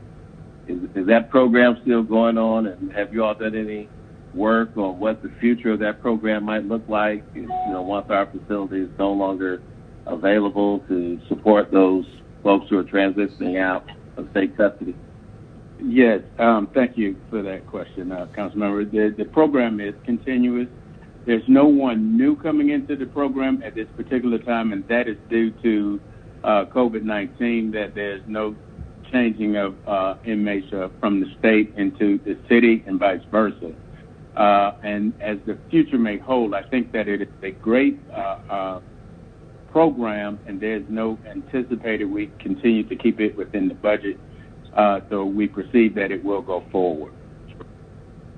Okay, so as far as as of today, there's no end date within the fiscal year for the operation of the detention center for this fiscal year. Well, no, that's as far as I know, as it relates to the PAT 3 program, that is continuous. I do know that we have recently had the budget done, and then that is now, some of that is now moving into a different department. But I think, Councilmember, go ahead. Oh, go ahead. I'm sorry. Go ahead, sir. Oh, okay. No, I thought you were saying something. No, I was just trying to get clarity on when the facility might effectively stop running as a detention center. So my understanding is that some of the moves and you can correct me if I'm wrong, and please correct me if I'm wrong, that the mayor's moving some operations out of corrections into other departments. So right, some of those functions are moving, correct? That's correct. I am working with the administration and looking at where we could place other operations in other departments and spaces throughout the city. Correct. But Mr.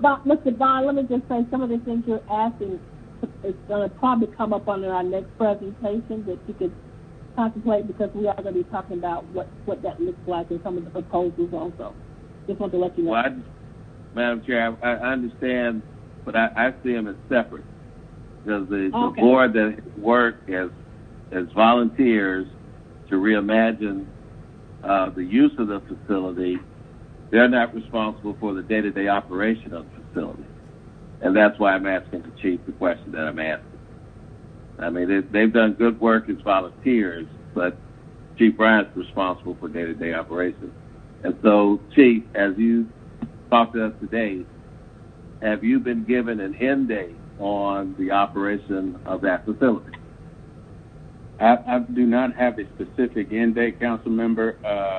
What I have been doing, as I stated earlier, is clearly working with the administration on trying to readily have the team that is in place, finding places and assessing their efforts in other spaces throughout the city.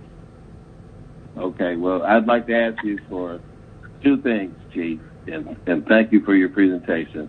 One, if you could keep me abreast of when you all might begin negotiations with the Sheriff of Fulton County or any other entity that would hold our municipal detainees, and two, keep me abreast of the progress of the PAT program.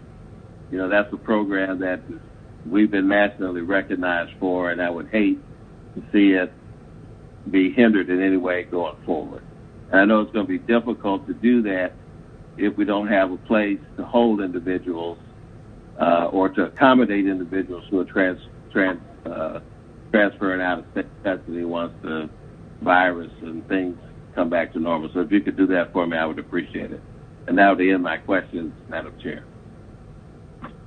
Thank you. I would like to see if Mr. Williams from our deputy, our COO, if he's on the phone to answer a couple of your questions, Mr. Bond. I'd like if Mr. Williams, Joshua Williams, because I was having a conversation about all these specifics this morning as a part of the presentation today. So I want to know if Mr. Williams, if you're available, can you come back and answer some questions in terms of the personnel and the shift? If somebody from the administration. Yes, ma'am. Okay. Yes, ma'am. Thank you for the opportunity. Can you hear me okay? Yes, thank you. Yes, ma'am. Thank you. And thank you, council members, for the opportunity to jump on the call here. Yes, we are in the process, Councilmember Bond, of evaluating our efforts related to the redeployment of the corrections staff. To your point earlier, we have not identified a firm date by which the jail closure will take place formally. We are working through a process to evaluate the staffing, as we talked about in our previous conversations regarding the budget, as well as looking at our operational policies reviews that will be needed as we think through this. We would expect that over the next 8 to 10 weeks, we would presume that we'll be able to come back to this body and others to provide an assessment and talk through that. This initial focus, as we see it, we'll be partnering. I'll be having my staff partner with HR to work alongside Chief Bryant to begin immediately evaluating those opportunities for redeployment as we see them outside of the corrections department, similar to areas like, constituent services, community cleanups, park patrols, senior transportation, and many of those public and community-facing efforts that we have continued to work through in corrections, but also some of those that have even come up most recently as we think through this process.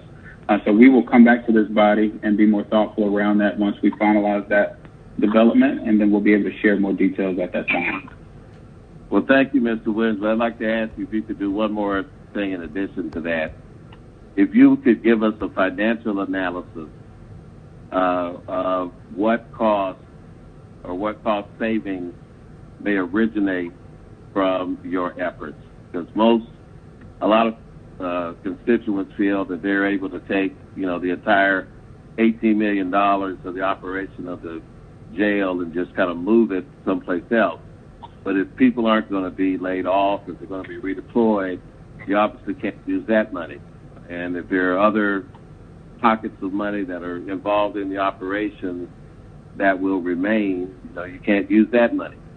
So if you could give us some type of analysis when you do your presentation as to what the savings will, the real savings will be, I would really appreciate that. Yes, sir, and you're absolutely spot on. As you may remember, or Rick may recall, during our budget briefing, we talked about largely the budget is roughly about $17 million, of which about 14 or so of that is personnel. The effort here is that redeployment of personnel, the funding associated with that personnel will go with it, which leaves roughly, say, $2.53 million that is directly tied to utilities as well as other contracts that are currently in place. We will be, of course, looking at where we can increase opportunities for efficiencies and savings, but we do not foresee this as a reduction in staff or in headcount, if you will, as part of this process, as many of those employees will be redeployed to provide more community-based support, similar to what I described before, relative to community cleanups, park patrols, senior support, as well as many of the others that we talked about. But we will be happy to provide a more formal financial review as part of this analysis, and we'll be sure to communicate that to this body as well as the rest of council. Okay, thank you. And the information I got from something, I'll copy on that as well. Yes, sir. Thank you. From the previous conversation. Thank you. Chairwoman, Shepherd, I had a question of Mr. Williams before he gets off the line. Well, you've got to get in line, Ms. Winslow. Ms. Boone is after Mr. Bond. Oh, I'm sorry. Okay. And I'll put you in line. I'm finished, yeah. Yeah, you can put me at the end. I'm sorry. Okay, and Mr. Williams, I just want to, again, thank you, Ms. Winslow. I want to reiterate what you're saying is that the funding, most of the personnel, the majority of that $18 million is for personnel. And one of the things I've heard from you all is that you all do not want to lay off any employees or whatever, furlough them or whatever. So to that point, and I think what I've heard from y'all is I've had conversations with you all is that these people have a great skill set, so we can still be transferred and used somewhere else. So if we transfer and use those skill sets somewhere else, then those jobs that money will go to whatever department we transfer in, be it constituent service, be it park, patrol. You know, one of the things that people have been asking for years is why don't we have a patrol for the park? So it'd be interesting to see as we look at all of this holistically, where and have input as the council also in terms of reallocating these personnel and doing an assessment and making sure that it's going to a place that's going to be correct if that's the proposal before us. And will that be discussed as a part of the budget, Mr. Williams? Is that even a part of the budget discussion? Yeah, great recap, council member. I think you nailed it. That is the expectation around the retaining of that knowledge and skill set of the corrections employees. We are working through now kind of an overview and discussion with our legal team to understand what the most appropriate process that we would need to take in order to create the department and begin the transition. We'll bring that back certainly to council as it relates to the appropriate path forward. We're working through that hopefully later today and tomorrow, at which point I'll be able to give you more definitive response in terms of the appropriate mechanism, if you will, by which we'll need to work through that. All right, and also the time frame is really important because everybody wants to know that. How long is it going to take for this to happen in terms of this transition? So thank you. Let me step back out and give Ms. Boone, who's been waiting, a moment. Thank you so much. Hold on. And don't go anywhere, Mr. Williams. Thank you. Okay, I'm here. Yes, thank you, Madam Chair.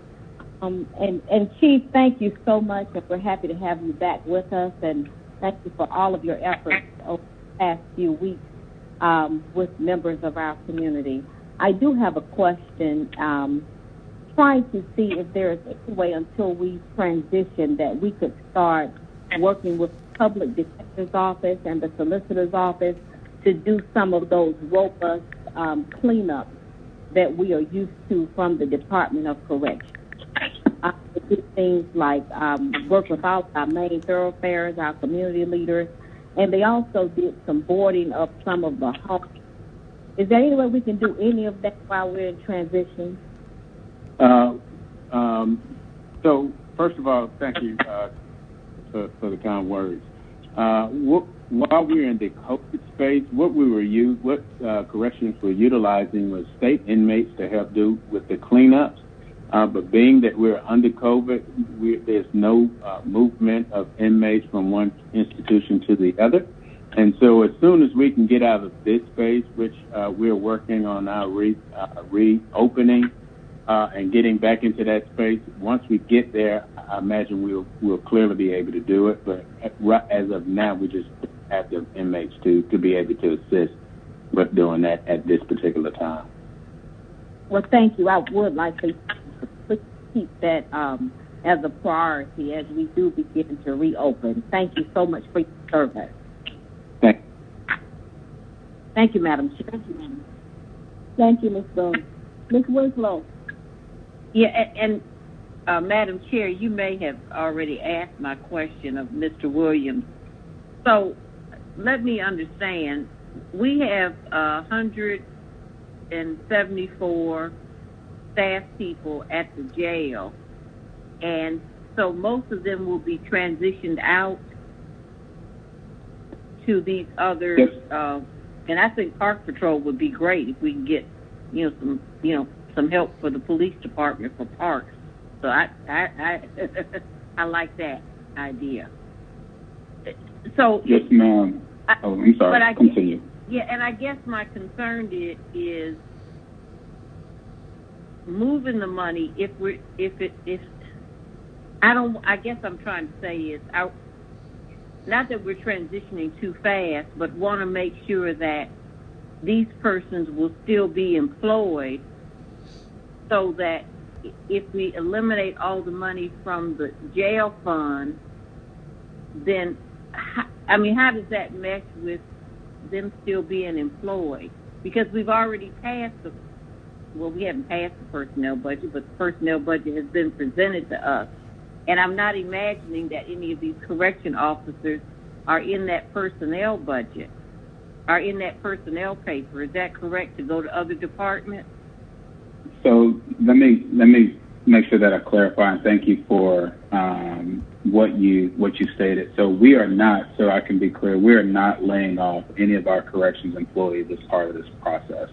What we are doing is we're going to be preparing, as part of a personnel paper, a transition of those personnel individuals as well as the funding associated with them to a new department. So you'll get from our HR department a very thoughtful personnel paper that articulates the transition, but we will keep those individuals on staff. They'll be supporting many of these opportunities that we just talked about, specifically related to redeploying those individuals and their unique skill sets and retaining that knowledge to support areas such as community cleanups, park patrols. We are looking at, other services that we currently provide under constituent services. And this is part of the process that we outlined earlier that I briefly talked about, where law would be able to provide more insight and more intel as we flesh this process out in the coming days. But to your earlier point, you are absolutely right. We are not laying off staff, and we will be coming back to this body with a very thoughtful strategy as we move forward in terms of what we will need to do legislatively to make sure that those employees and the associated funding for those employees are transitioned effectively to the new department that will be stood up. Okay, all right. Thank you for that clarification. Thank you, Madam Chair. Yes, ma'am. My pleasure. Okay. All right. Are there any other questions from any of my colleagues? All right. Thank you. We'll now move on to the next part of the last part of our presentations, which we will have an update on reimagining the Atlanta City Detention Centers from the Office of Chief Operating Officers with Cheryl Adu. I just probably messed up your name if you did, but please come forward and correct me in terms of how I pronounce your name. Thank you. No problem, Council Member. This is Cheryl Uday. Uday. Uday. You got it. Well, thank you. Thank you so much for the opportunity to be here this afternoon. So thank you, Council Member Shepard, all of our council members, especially Council Member Westmoreland and Brown, for being a part of our task force, and certainly to the community for their involvement and their engagement through this process, and certainly to the mayor for her bold vision in helping to push this forward. And so we recognize that we're at a very pivotal time in the country, and we're also at a very pivotal time in this initiative.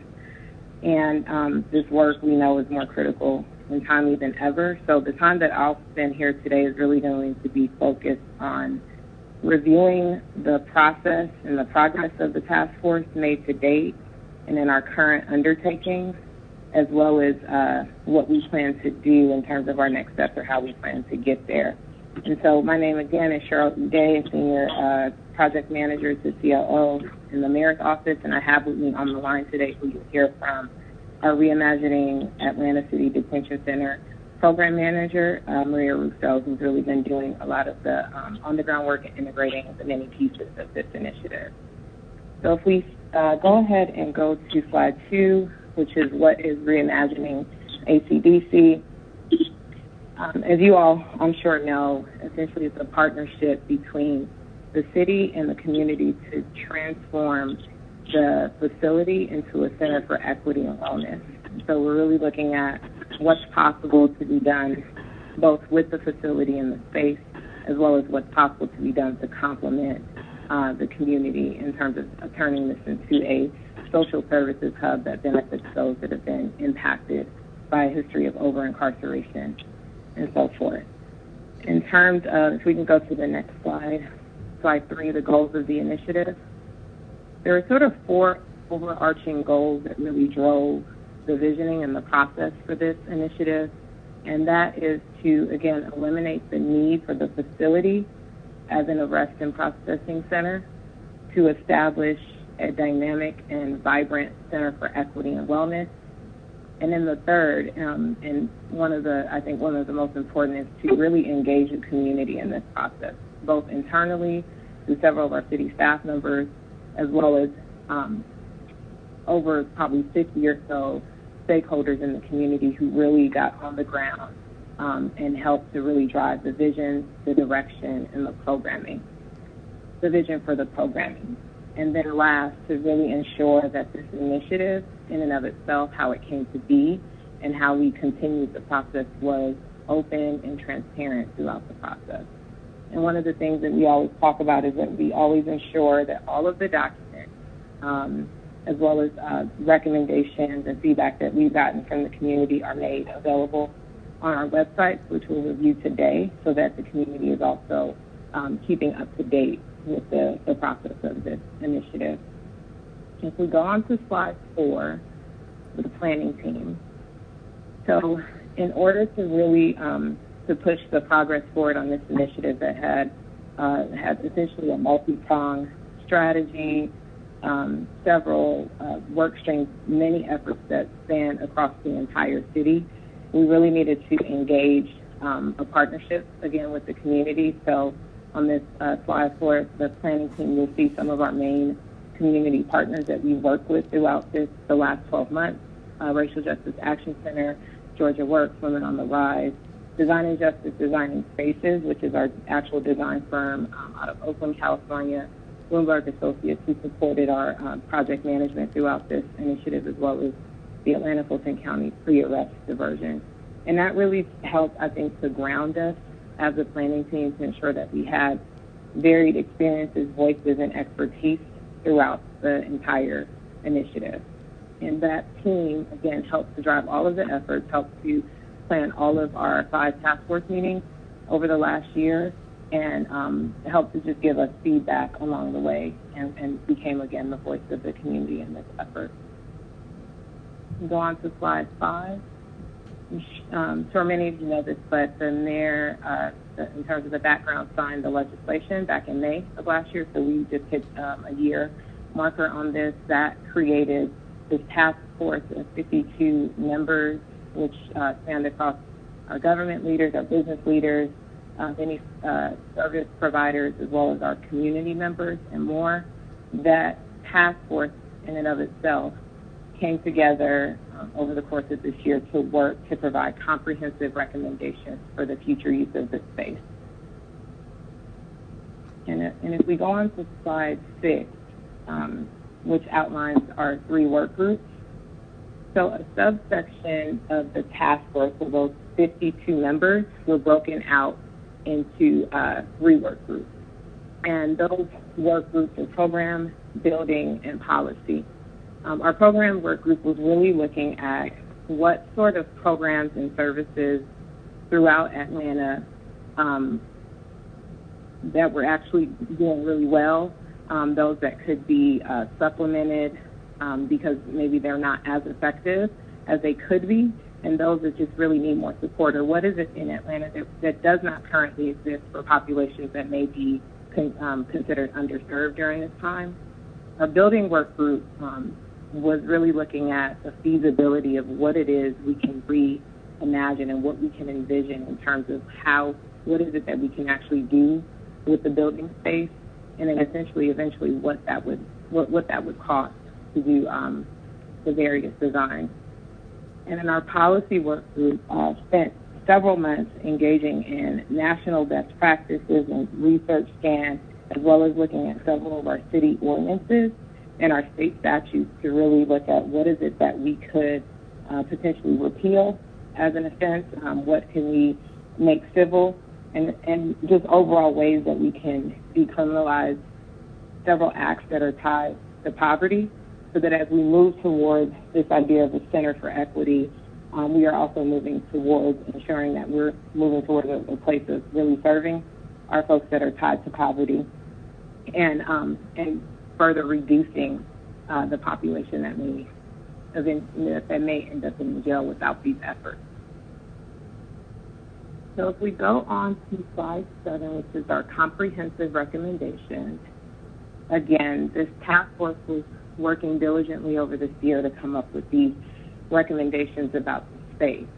And there were about 3 sort of guiding principles that were created to help put some parameters on how we should envision the space.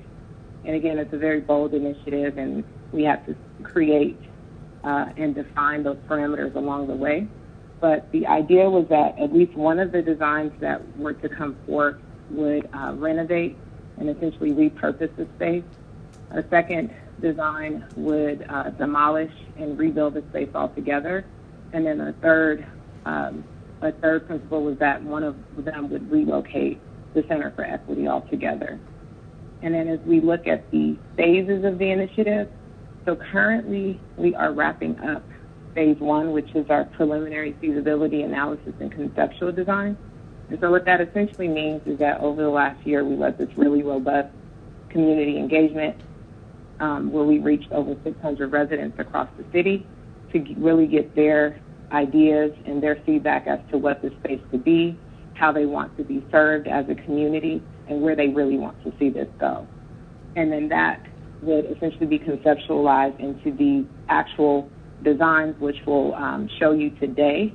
And from there, we would now be moving soon into phase 2, where those designs, as well as the recommendations for the task force, then move on to the mayor for her receipt, and also for her to, and her administration, to choose the design and the recommendations that we move forth on. And then from there, we still need to continue to plan and define what the following phases look like. But we think that phase 3 would essentially be pre-development, which would include, looking at things like the advancement of our programming, any sort of pre-construction efforts that need to happen, bidding, permitting, et cetera. And then from there, we would move into phase 4. And if we can move on to the next slide, which is equity and inclusion in reimagining HCDC.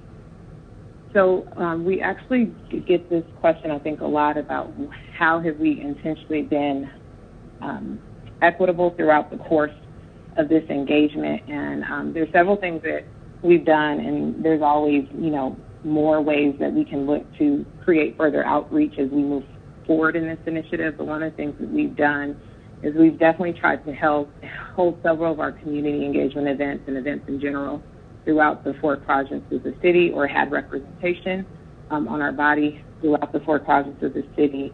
We've had our Spanish-speaking population connect with us through our city's translation services.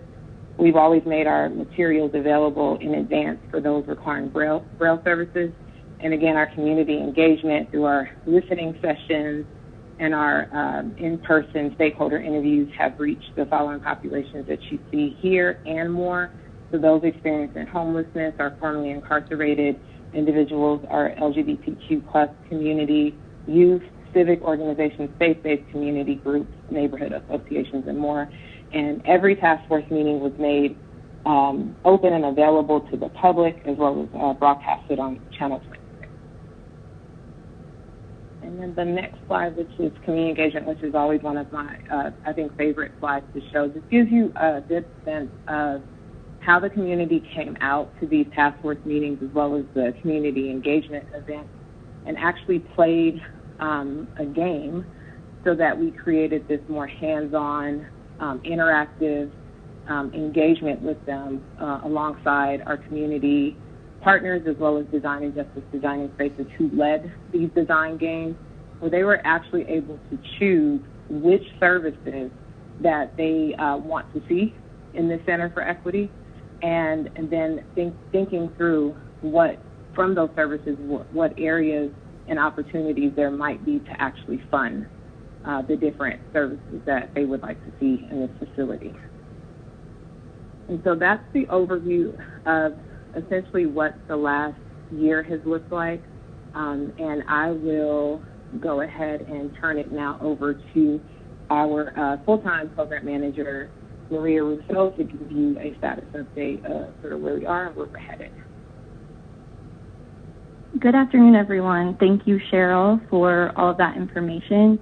And I want to start by echoing Cheryl's earlier thanks to each of you for inviting us to present today.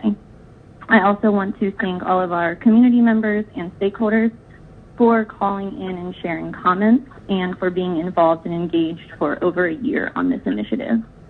And so let's move along to slide 10. It restates that my name is Maria Russo. I am the Reimagining ACDC Program Manager with the Mayor's Office, and I work full-time to integrate all pieces of the initiative.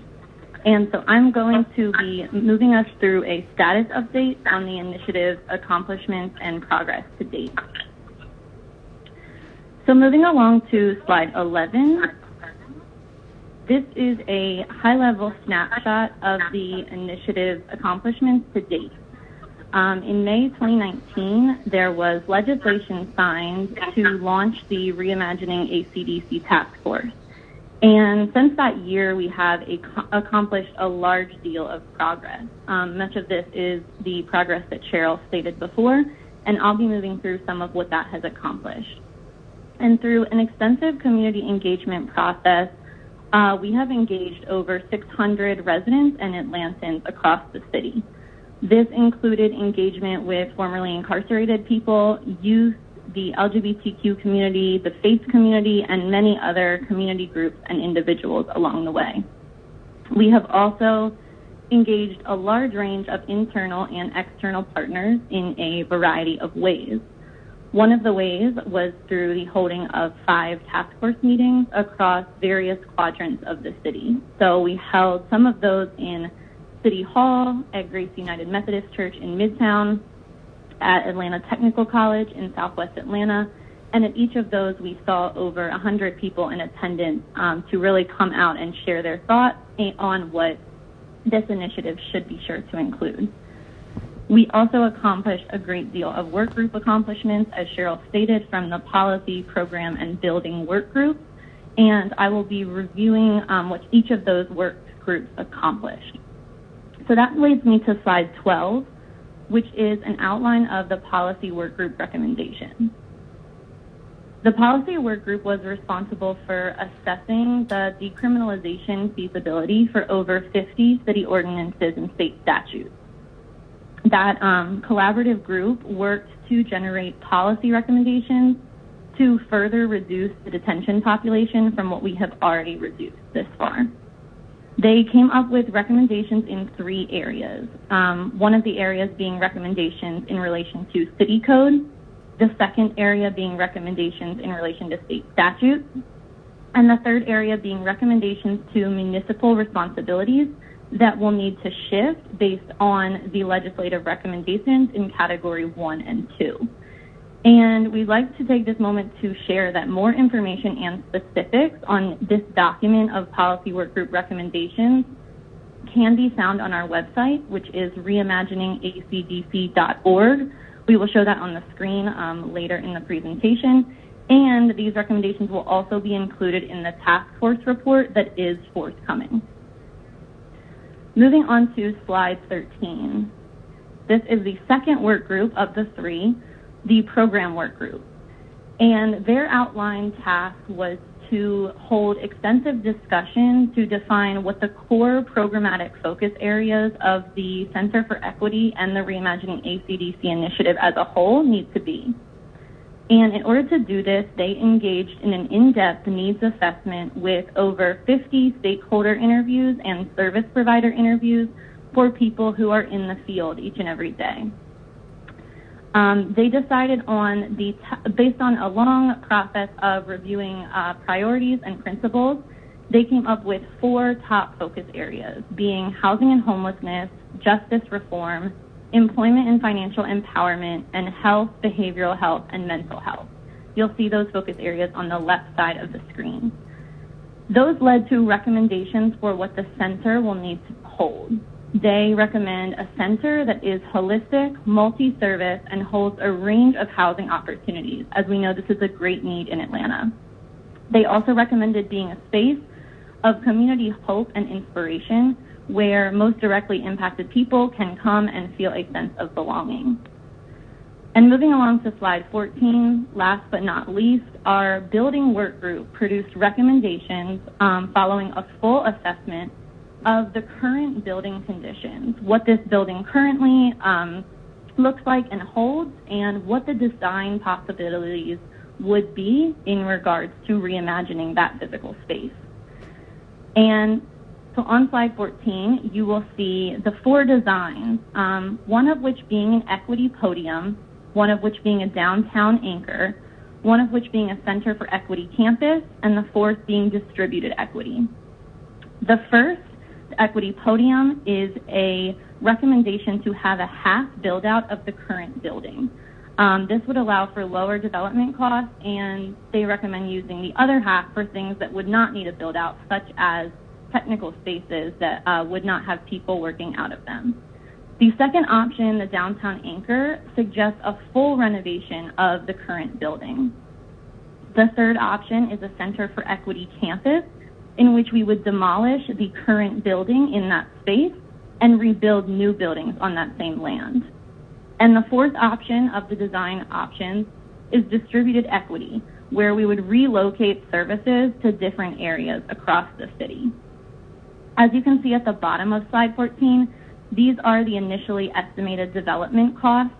These are fairly new numbers. We have just finalized our initial cost estimate, and it should be noted that these are initial numbers that are still, there's potential for them to change as we continue to review and understand the feasibility of this process, and that these are strictly development costs and not operational costs of what the outfitting of new space would be once operating out of the space. And I'd like to restate that all of what I've presented on will be included in the task force report. The individual documents from each work group are available on our website, and these additional details will be included in the report, which is forthcoming. And I'm going to pass it back to Cheryl at this time to move us through next steps of the initiative. Okay, thank you, Maria. So on our next step slide, we are working right now to finalize the task force report, which essentially provides more detail to all of the recommendations that you all have seen today in it, and that will be forthcoming soon, and then that will signify the closing out of this essentially phase 1 process of the task force. And from there, again, the mayor is to receive these recommendations from the community, and then that will then begin to move us into planning and implementation, or planning implementation for phase 2, and defining what that looks like. And in the next slide, in terms of staying involved, we've had continued to have so many questions and ideas, I think, brought to us each and every day throughout this entire initiative. I would say the momentum has only grown, both our local sort of presence and the national eyes on this initiative. And so we continue to place all of our materials on the website, but we always have someone behind the scenes, who's Maria Russo, who's always responsive to this email address that you see if there are any additional questions, or if your constituency wants to reach out to Reimagine ACDC in Atlanta, GA. And with that, I will close out our presentation, and we are happy to take questions. Okay. Thank you all for the presentation. Are there any questions? I'm trying to get back into my screen. Is there anyone who wants to speak? I have a question, Madam Chair. Go ahead, Ms. Winslow. Thank you. And thank you for your presentation. Yeah. With people who are homeless, okay, and I hire a lot of people from the homeless community on a regular basis, doing different things in the district. How do we get, and has that been flushed out in your passport? How do we get those people who are extremely resistant, like those that, are sleeping on the, got the tents up, sleeping on the highways, sleeping, some of them are even started to be in the neighborhoods now. How do we get to them? And I know that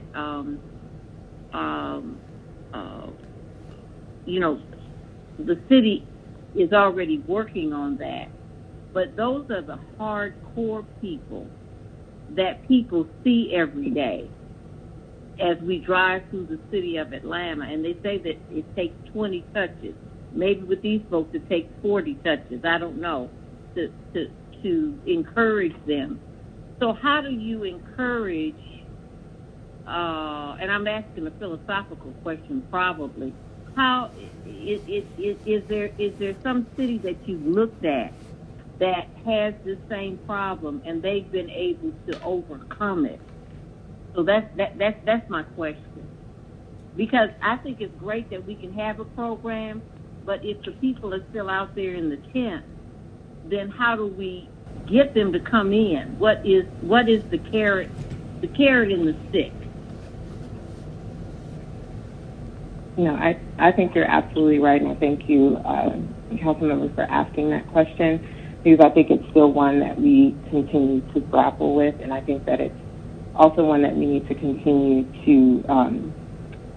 to allow it to really push us to think innovatively about that.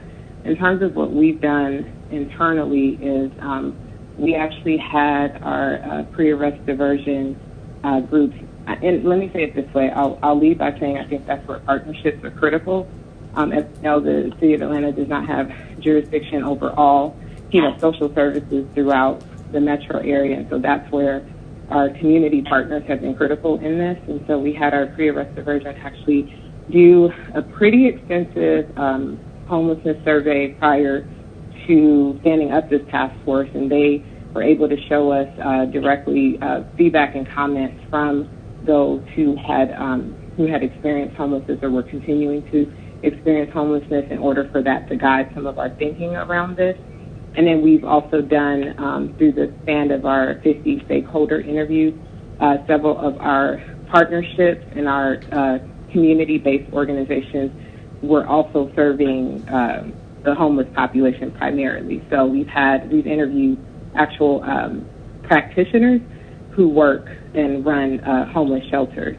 And so that's how we brought in that perspective to this. But it doesn't mean that throughout, we'll have to continue to think about community education and engagement as we push forward. This is a multi-year, multi-pronged initiative. So happy to certainly take your thoughts as well as the rest of the City Council about how we continue to shape that moving forward. Okay. See, my absolutely. Yeah, this is Maria Russo. Mm-hmm. No, go ahead. I'm sorry. I just wanted to add on, in addition to what Cheryl had said, I want to echo what she said about our community partnerships and how crucial it is to engage with places who have been doing this work for a very long time. I know our pre-arrest diversion initiative is based on the LEAD program out of Seattle, and so there's more information since they've been doing it for a longer amount of time around evaluation and measures and things that really people should be keeping in mind as they continue to build out their own programs, and ours in Atlanta. And the second thing I wanted to add is just, I think that a piece of our initiative that has been so important is direct engagement. So we have worked directly with populations who are experiencing homelessness because we know and trust that people want to design and be leaders in their own experience. They are truly the experts of their own lived experience. And so we have worked with our consultant team to do a very human-centered design process and ask people what they want to see. And so part of that, we went to the Gateway Center and spoke to people who work in the Gateway Center and are staying there currently, as well as the survey that PAS did around the city of Atlanta. And so really pairing these strong partnerships with also the direct experience and engaging directly with people who are most impacted. Okay, so let me ask this question. With the fact that Milledgeville has closed except for the most severe mentally ill people, is that correct? Am I correct in that? They closed their doors except for the most mentally ill people in the state? Or have they just closed up altogether, or do you know? That is not something... They're closed completely, Ms. Winslow. That's a state initiative. Yeah, they're closed. They're closed completely. So my concern is, and you can't answer this today, I realize that, is the people, and I don't know how we get to them, but it's got to be a carrot and a stick. To me, they got to be encouraged once this facility is put in place that we don't have people sleeping in tents. I mean, that's the idea. Is we've got a certain number of homeless shelters that are doing a great job. I don't have any. I've got two in my district, and I work with them. Gateway. I just hired a guy from Gateway. Okay, on my staff. All right, about 3 weeks ago. Okay, so that's what I'm saying. I'm very supportive of the homeless. All right, and unless we get to that population that's out there in those tents, that's the population we've got to get to. Okay? That's the population we've got to get to. And some of those folks need to be put back on their meds. It's in depth. It's like it may be 5 layers deep in terms of helping those individuals.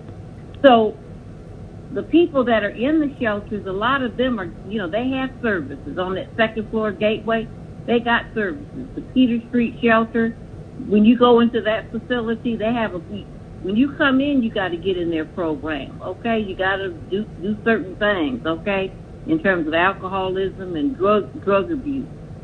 So are we really zeroing down on those people who are the hardest to get? Everybody's already working with the other folks who are willing to come in and they want to change their lives. So I'm just throwing that out. I know you can't answer me today, and I'm not asking for that. I'm just wondering what other cities are doing with the hardest group that we cannot reach. The ones under the bridges, okay? The ones in the tents. The ones that are sleeping on the sidewalk in front of Gateway. So that's all I wanted to say. That's a harder lift. And do we have people in your group who have worked with those individuals and who can help make that happen? You can't make people come into your program, okay, if they don't want to come. But to me, it's more inhumane having people living in tents, having people defecate under the bridges of the property of Georgia Department of Transportation. Okay, and that's the real group that we gotta get, and that's hard. That ain't easy. Okay. So that's all I want to say. I so appreciate your comments, Councilmember, because what it tells me is that it's not left field at all. I can't say that this is the first time we've heard it. We've heard it several times and in several different ways throughout, not just our community engagement, but across, the cross-section of task force members that are represented. We have state representatives. We have Fulton County representatives on our task force. We have those who actually do work in homeless shelters represented on our task force. And so to answer your question just a little bit, which is both true, it's not something that we can fully answer today, but I could at least speak to some next steps. In terms of the program work group recommendations that have come forth, so the focus areas that we showed earlier, which 2 of them are on, or one of them is on housing and homelessness, and the other is on the health, behavioral health and mental health. Part of the phase 2, one of the things that we're recommending is really to take a deeper dive into that area and looking at what is essentially feasible for us to do, what is our sort of point of impact here as a city, and then where is it that we need to partner in those areas. And again, the exercises was to get us to the focus areas, what's most important to our constituency to date, but to really drive deeper to see what's feasible and do more of a deeper dive analysis. So I will note, and we do this anyway, but for us to ensure that we're looking at cities that have gotten this right or better or maybe slightly ahead in terms of, chronic homelessness and those that are struggling with mental health issues. So thank you for your comment. Yeah, and the last thing I want to say is the state has left us with all of this, and so the citizens in the city of Atlanta, they're not going to the state saying you need to put money back into the budget so that because this is your responsibility. They're now looking to us, and that's kind of where we are now, unfortunately. But those are the cards that we've been dealt, and so we just have to figure it out. But I don't know. I think we just need to deal with the people that are on the street that aren't coming in and are not being served by anybody. Low-hanging fruit is easy, okay? I know about low-hanging fruit. But if we can solve these with these other folks, that would be a tremendous job to me.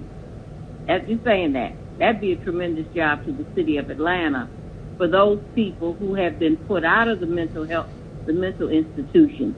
That's that harder group. That's just that group that it's just hard to deal with because they're the recycled people.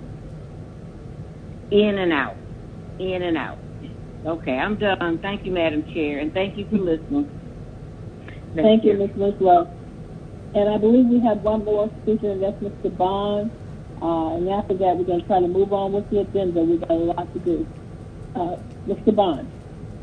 Thank you, Madam Chair, and thank you, ladies, for your presentation. And by extension, I want to thank all the citizens who participated either on the panel or as questionnaires or questioners who responded to the efforts to get you to the point where you're making this presentation today. So I want to thank you for your efforts. I want to also ask that you recount the cost of the 4 different options for those who are on the phone and don't have the benefit of the presentation in front of them. If you could recount the cost of those 4 options for those who are listening.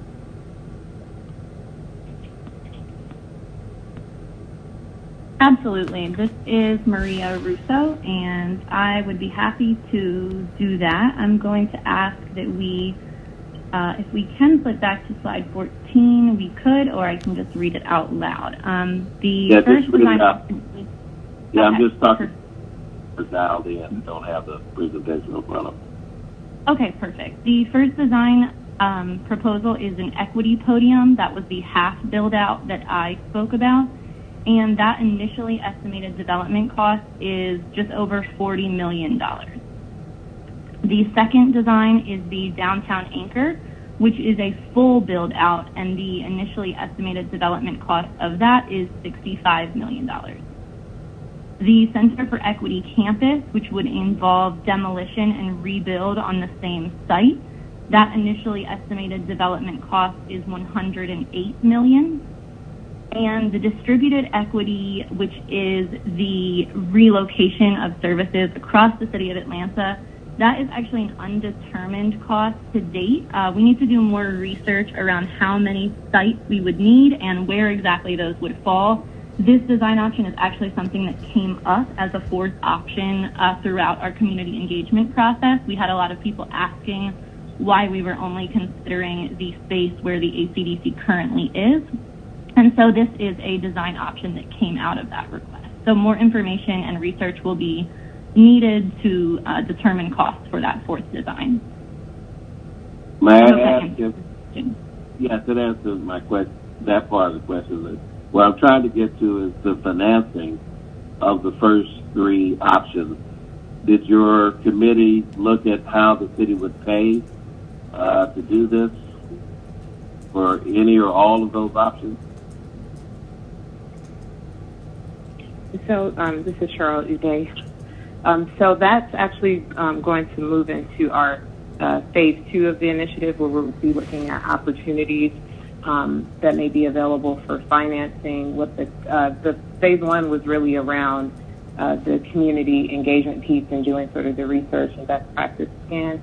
Part of the phase planning game that I showed you earlier on a previous slide with community engagement was really looking at the various ways, whether it's philanthropic, county, federal government or private dollars that could be possible based on the particular types of services that the community wanted to see.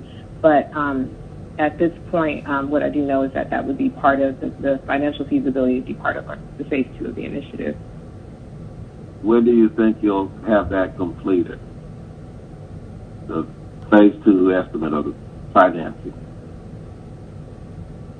So I think once we start to actually plan out what needs to occur in phase 2, I'll be able to better answer that, because it will involve the entire, mayor's office administration, as well as several of our partners going forth. So I don't have a set estimate on that yet, so we can release the task force report and then go forward in our planning.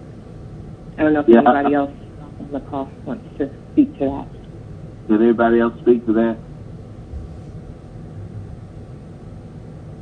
Well, okay, fine, but my concern is, given the tenuous situation that we've had in the market, we had a $200 million bond plan for affordable housing, and it just took 2 months worth of COVID-19 to completely, wipe that off of consideration, just right off the table, and everybody was excited about it. The fourth option intrigues me, because just in many of our own city recreation centers, they are really in need of programming. So I would just humbly suggest that you look at existing city facilities for that fourth option. I mean, that's something that I don't think anybody has to wait on, and if someone has a ready program, perhaps they can be accommodated quickly, to start serving this population. And I would also kind of echo what Councilmember Winslow had said about some of those who are, the hardest to reach. That is something that is seems to be with us regardless of what our efforts have been. And I had another question. I'm trying to recall what I was going to ask you. Well, while you're recalling, we'll definitely take note of that question regarding the financing, and then we'll follow up with our CEO and ensure that we have an update for you in our next update. So thank you for that. Yeah, and, I tried to amend you all's purview a couple of years ago to include looking at the old Key Road facility, and I'd humbly make that suggestion again. There's over 300 acres out there, and if the city is going to build a new fire training center, a new police training center, and they use the Public Safety Authority to build the existing police and fire headquarters, perhaps this could be a part of a co-build on that 300 acres. Just a humble suggestion, in the way of doing the finance. I just humbly suggest that to you, but that wasn't mine. I had a really good question, and now I'm drawing up Oh, the programmatic funding. What is the estimated cost of the programmatic, per annum, for the programs that would run out of these facilities, or is it tied to which design that you would pick? Yes, that's a great question, and it's definitely something that we are still really reviewing as we move into phase 2. I think the financial feasibility will become more of a question that we lean into answering. The initial phase was really around conceptualization and what we wanted to see, and so it was really a defining of the what of the center. And next, we're really moving into the defining of how we will begin to provide some of these. We're thinking a lot about programs that we'll need to recommend and initiate or expand in the meantime before the Center for Equity is built, and then the programs that would ideally start once the center was fully constructed. And so it's definitely something that we are continuing to think about. We have thought about throughout phase 1 of this initiative, and we plan to do much deeper review of how we will fund and provide the programmatic services that we know are absolute needs in our city. Have you gotten any letters? Also, your information and your point on the additional facility is absolutely noted as well. We will take that information and make sure to add it to additional things to look into. Okay. Have you gotten any letters of commitment or letters of any kind of intention from the county or the state that they might co-locate an office, in this new facility or facilities at all? Because, my concern is that, the city, as kind of Councilman Winslow stated, more and more we're taking on responsibilities that belong with the county and the state of Georgia, which are not in our charter. And I served, and she served on the council at a time where we used to get regular legal challenges on what was in our charter and what we were funding, back in the 90s. And I would anticipate that if there's a hawkish tax group on the horizon, that possibility might remain if we go outside of what are our charter responsibilities. These partners that have been involved in these conversations, are there real commitments there, or are they there just to kind of advise?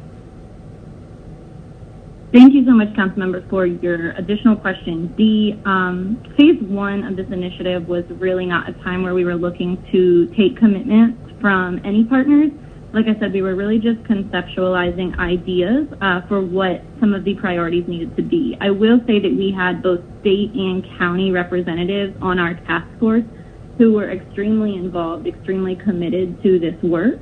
And we do plan also to work additionally with the public and private partners as appropriate to continue building really the case for support and the additional information that we will need moving into phase two. Okay, and just as a footnote on phase 1 and 2, there's no parking, there's not sufficient parking in that area. So outside of the footprint of that building, you would probably also need to include in your costs acquiring parking for the public. Because I know that the staff that works there, they always complain that there's not enough protected parking for their cars, and just something to think about, in your estimate. But thank you for your presentation. I appreciate your willingness to take my humble suggestions, and I appreciate the work that you all have done over the last year. Thank you so much for the opportunity to speak, and as we stated, we will continue to look to our community as the experts of what to include in the future phases of this work. So we thank you for the recommendations, and we will be sure to really continue to include this work as we move into phase 2. Thank you. I'm finished, Madam Chair. Thank you, Mr. Bond. Cheryl, did you have anything else that you want to add to that as we close up? Councilmember Shepherd, I had one more quick question. Ms. Winslow, we really put the Can I just ask this one question? They'll be able to answer it quickly. Okay. Since we have the state and the county at the table, hold on a minute. Sarah, can you unmute Ms. Adu? I think someone of the staff, one of the members, Cheryl, is muted. She can't speak, so please unmute her. I think I'm here now. Okay, thank you. Thank you, Madam Chair. Since the state and the county have been at the table, have they expressed any commitment if we have to go out to the public in terms of public financing and floating bonds? Have they had any commitment in saying, yes, we will be a partner? It will be a 3-tier system: state, county, city. That was my question.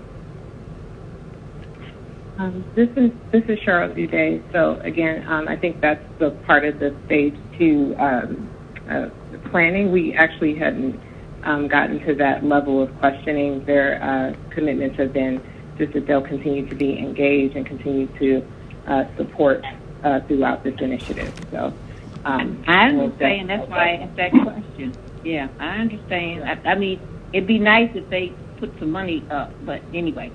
Moving on. Thank you, Madam Chair. Thank you. Thank you all so much for the presentation. It was good. I appreciate it. We'll be looking more to hear from you and the mayor's office in terms of the next steps, but we appreciate the presentation. Thank you so much. Thank you for having me. All right, thank you. So we're now at the agenda that hopefully we can get through, and we will now take up the consent agenda, claims favorable and unfavorable. And so we'll take up the favorable claims first. We have items 1 through 10 that are favorable claims. Can we get a motion to accept those? I'll make motion to accept Kuroki. Oh, okay. Mr. Hillis made a motion, and Mr. Kuroki can second. Thank you. We're ready, Ms. Lindo. One moment, Madam Chair. The vote is open.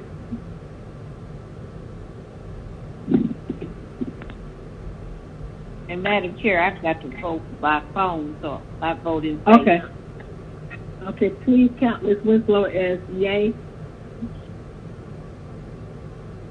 The vote is closed. 7 yeas, 0 nays. Madam Chair, those items are favorable. All right, we will now move to claims that are unfavorable. Hold on a moment. And that's going to be items 11 through 25. Is there a motion and a second? Motion adverse, Hillis. Mr. Hillis? Second, Kuroki. Mr. Kuroki, second. We're ready for the vote, Ms. Lindo. The vote is open.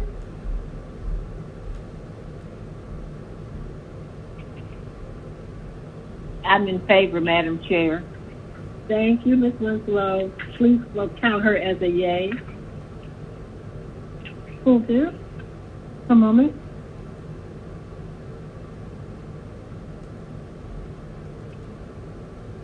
The vote is closed. 7 yeas, 0 nays. Those items are disapproved. All right, the motion carries. We're now at item number 8, ordinance for first read. Ms. Lindo, can you sound those that I think we only have one. That one piece of legislation. That's correct, Madam Chair. And that item is item 20-1436.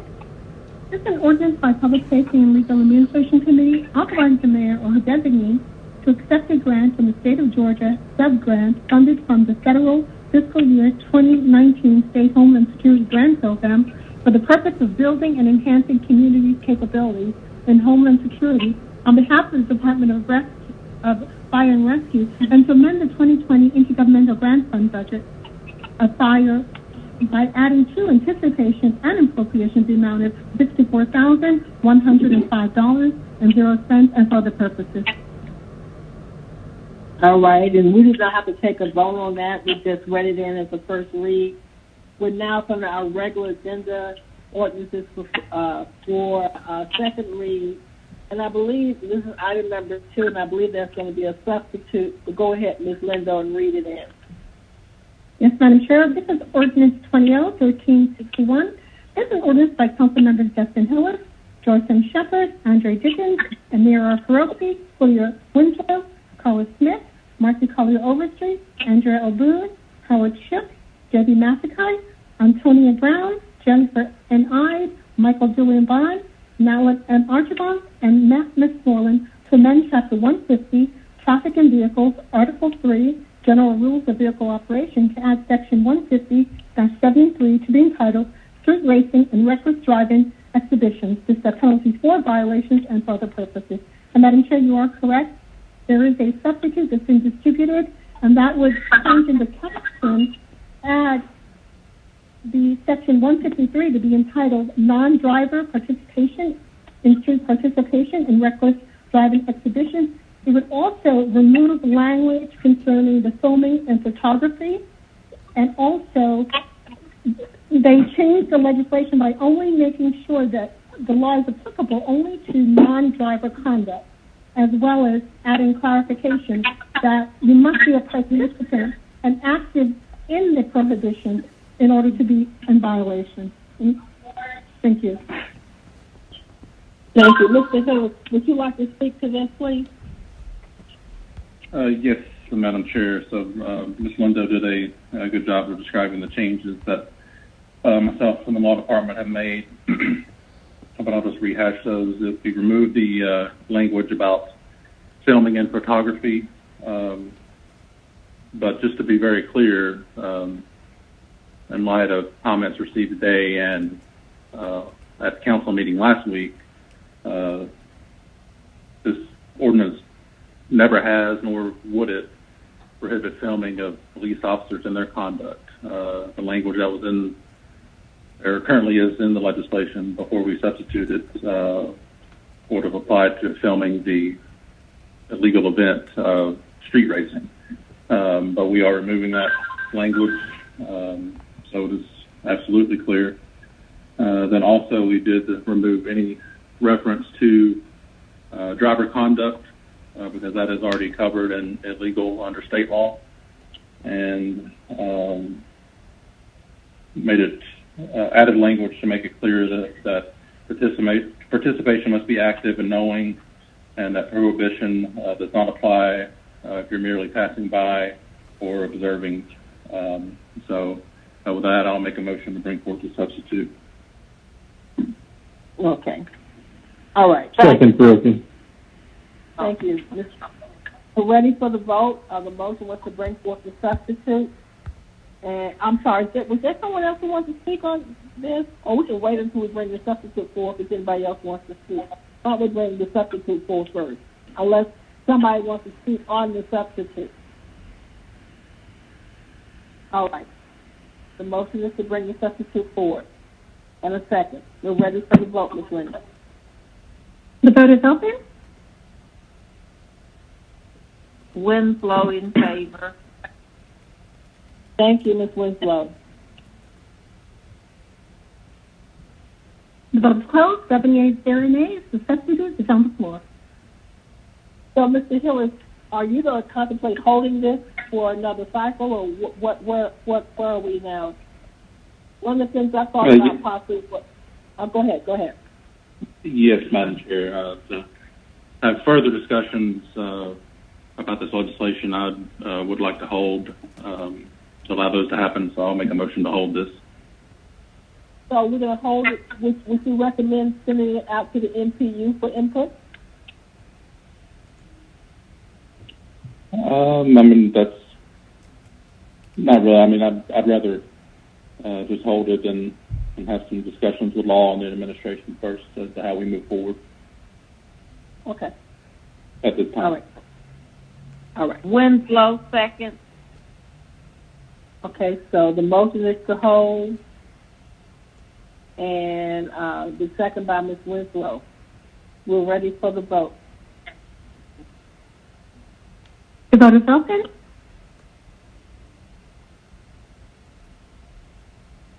The vote is closed. 7 yeas, 0 nays. That item has been held.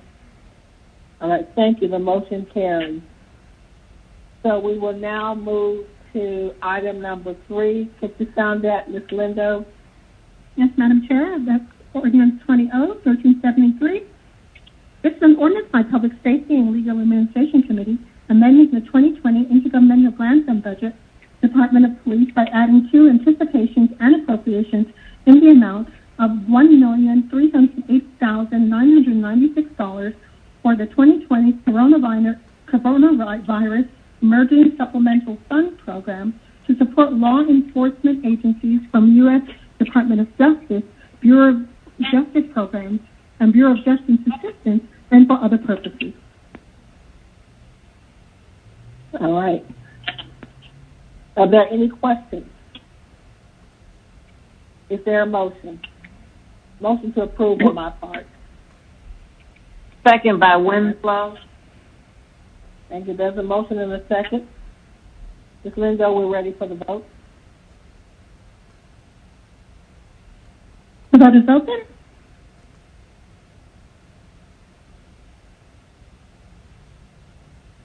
The vote is closed. 7 yeas, 0 nays. That item is favorable. All right, the motion passes. Thank you so much. We're now at item number 4. Ms. Lindo, would you sound that, please? Yes, Madam Chair, that's ordinance 20-1374.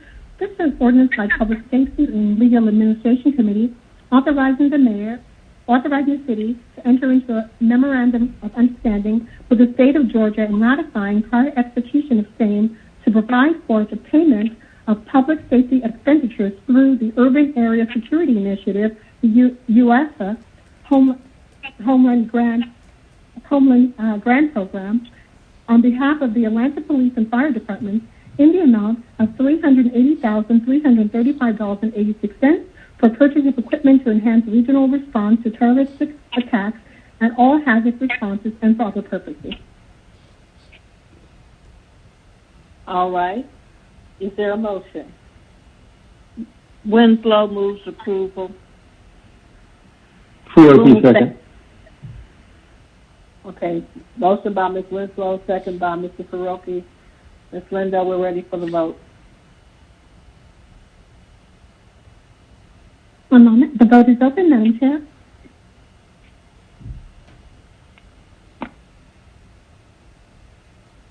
The vote is closed. 7 yeas, 0 nays. That item is favorable. Okay. I believe we're now at item number 5. That's correct. So can you sound that, Ms. Lindo? Yes, Madam Chair. That's ordinance 20-1375. That's an ordinance by the Public Safety and Legal Administration Committee to correct ordinance 18-1132 to amend the account number utilized to execute the lease payments associated with CPI Phillips Plaza Limited Liability Company for 25-year lease of Fire Station number 3 and for other purposes. Is there a motion? Motion approved. Winslow moves approval. That's okay. Ms. Winslow, we'll take you as the second. Okay, that's fine. Mr. Hillis as the mover. You ready for the vote? The vote is open. The vote is closed. 7 yeas, 0 nays. That item is favorable. All right. We're now at item number 6. Madam Chair, that's ordinance number 20-1418. This is an ordinance by Councilmember Dustin Hillis to amend the Atlanta Code of Ordinances, Part 2, General Ordinances, Chapter 158, Vegetation, Article 1, in general, Section 158-9, Abatement by City, to authorize the abatement of uncontrolled weed growth and collection of junk trash and debris on properties within the City of Atlanta by the Department of Public Works, the Atlanta Police Department, or by the procurement of private contractor services and for other purposes. All right. Mr. If you want to speak to this real quickly? Yes. So what this does is currently our code allows for problem code enforcement properties that we cannot contact owners to get abated in regards to overgrowth or junk trash and debris to allow the Public Works Department to come on to that land or procure someone to do that. As I'm sure Ms. Shepard knows and others, Public Works has suffered from resource issues and has not really been robust in the response to these issues. So this would allow simply amends that part of the city ordinance to bring the Atlanta Police Department into the mix, and that would allow them to procure private contractors to do those cleanups instead. So with that, I'll make a motion to approve. Second, Boone. There's a motion and a second by Mr. Hillis and Ms. Boone. We're ready for the vote. The vote is open. Winslow in favor. Thank you, Ms. Winslow. The vote is closed. 7 yeas, 0 nays. That item is favorable. All right. The motion carries. We're now at item number 7. Ms. Lindo, if you could sound that, please. Yes, Madam Chair. That's item 7 is 20-1419. This is ordinance by Councilmember Justin Hillis to amend the Atlanta Housing Code of 1987, Article 1, Section 6, definition so as to amend the definition of junk vehicle in reference to what items are included in the definition and for other purposes. And I believe there is a substitute. And Madam Chair, the substitute adds reference to the previous legislation that also revised the language and other clarifications in the text. Okay. Mr. Hillis, do you want to speak on that? Yes. So for those that were on the Public Safety Committee last year, we did introduce and pass legislation to amend the the definition of junk vehicle back in, I believe, August of 2019. There was inadvertently some items left off of that definition. So this addresses that. As I know, many of my colleagues also have the issues with code enforcement and junk vehicles in their districts. This will make the definition more clear and add additional words to the definition so that we can address junk vehicles such as buses and other the many junk vehicles we find out in our districts. So at that point, I'll make a motion. And basically the substitute just cleans up the original draft. So I'll make a motion to bring forth the substitute. I second that. We're ready for the vote. The vote is open. Winslow in favor. Thank you, Ms. Winslow. The vote is closed. 7 yeas, 0 nays. The substitute is on the floor. All right. Mr. Hillis, you want to speak to it? I saw Mr. Bond also. Mr. Bond, I saw your hand. Mr. Hillis, do you have anything else you want to add to that? No, I spoke. I would just ask for everyone's support on this. Thank you. Yeah, I would just like to say real quickly, I like it because it has motor vehicles, mobile homes, and trailers, boats, construction equipment, farm equipment, self-propelled motorized devices of any kind. So it's an array of different things that's on private property. I like that. So thank you. Mr. Bond. Thank you, Madam. Thank you, Madam Chair. I got a question for the author or whoever can answer it. I guess the last time my concern was I don't want to see anybody get, a ticket or a citation if they've got a car in their yard, if they're behind on their tag or the tag's not current or something like that. What can you kind of address that concern for me, Mr. Hillis? I mean, like, at what point is a vehicle considered, quote unquote, junk vehicle? Yes, Mr. Councilman Bond. This, I believe you brought up this concern when we had the procurement about a month ago that would actually allow the city to enter into a contract to have those junk vehicles on private property addressed. This one just expands upon the definition. It doesn't really affect that contract, but it is my understanding if Ms. Talley or Major Mason are on the line, they can certainly correct me if I'm wrong, but I do not believe that just the absence of a valid registration sticker makes you meet the qualification of a junk vehicle, that there are other items that have to be present for it to meet that definition. But again, if anyone from code enforcement is online, they can expand upon that or correct me if I'm wrong. Good afternoon. Can you guys hear me? This is Daphne Talley with APD Code Enforcement. Yes, I can hear you. Okay. So the definition of a junk vehicle does mean that the vehicle has to be registered. It has to have a current decal. But notification to the property owner or to the owner of that vehicle will be given prior to a citation or even prior to the city being able to tow that vehicle off the premises. So generally, a notification of 14 days is given to the property owner or the owner of that particular vehicle. Okay. All right. Well, that answers my question. I will probably stay today, probably eventually come on board, but I probably just abstain. Thank you. You're welcome. Thank you. All right. Any other questions? If not, we're ready. I'll make a motion to approve. Or did you make a motion to approve, Mr. Hillis? Yes, ma'am, Madam Chair. All right. Was there a second? I'll second.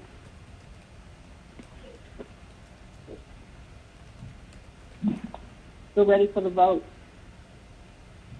The vote is up, Madam Chair. Winslow in favor.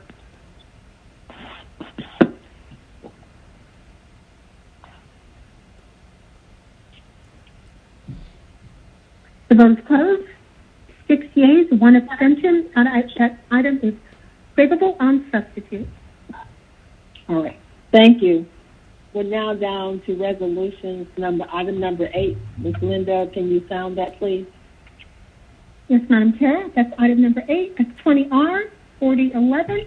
That's a resolution by Council Members Marcy Collier Overstreet and Dustin Hillis authorizing the mayor or her designee to accept a donation by the Atlanta Police Foundation of a study to be performed by the Georgia Institute of Technology concerning the feasibility of adding 1 or more zones to the city's public safety coverage to ensure the safety of Atlanta residents and for other purposes. And we do have an amendment to insert the value of the donation, which is $57,270, and also just providing information that the study will commence on July 15th and should end on December 15th, 2020. Okay.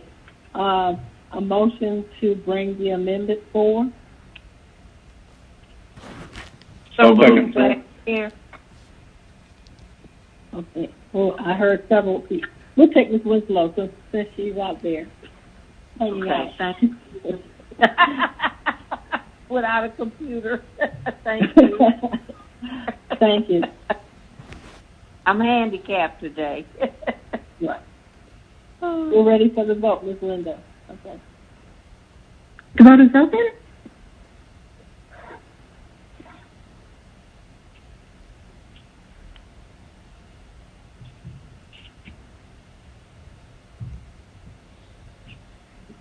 The vote's closed. 7 yeas, 0 nays. That item's been amended. Motion passed. That's great. We're now at item number 9. Ms. Linda, could Madam Chair, we have to approve as an. Madam Chair, we have to approve. Oh, okay. I'm sorry. I'm trying to get us out of here. Okay, I'm sorry. Okay. Motion to approve as amended. Is there a second? Winslow. Okay. We're now ready for the vote. The vote is open.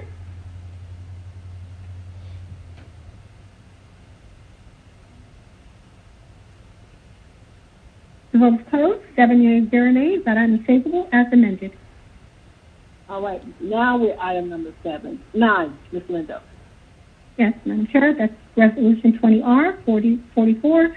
This is a resolution by Public Safety and Legal Administration Committee to correct Resolution 19R 5343, authorizing the city to enter into cooperative purchase agreement, TPS 1200117, for citywide false alarm administration services by adding the Atlanta Fire Rescue Department as an authorized user and correcting the ordinance referenced therein and for other purposes. All right, there's no revision, so there's a motion to approve. Second by anyone? Second, Winslow. All right, second by Ms. Winslow. We're ready for the vote, Ms. Linda. The vote is open.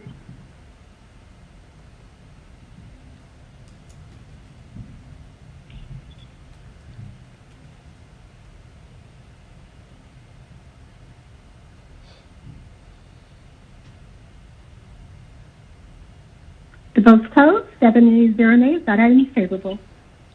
All right, motion carries. Okay, I believe we're now at papers held, and I don't believe we're having anything that's coming off of held today. Is that correct, Ms. Linda? That's correct, Madam Chair. All right. We're now at the end of the agenda. I do have one announcement, and that is today is Ms. Linda's birthday. Happy birthday. Wow, great. Yay. Happy birthday to you. Thank you, Madam Chair. Thank you, Madam Chair. I appreciate that. I hope you do something good tonight. So, is there anything else for the good of the body? Anybody else have any other comments? Thank you, Madam Chair. Yes. Yeah, really good. Great meeting. Move to adjourn. Thank you, Madam Chair. All right, Carla made a motion to adjourn. So, all in favor say aye. Aye. Aye. All right. You all have a great evening. Bye-bye. You too. Bye-bye, everybody.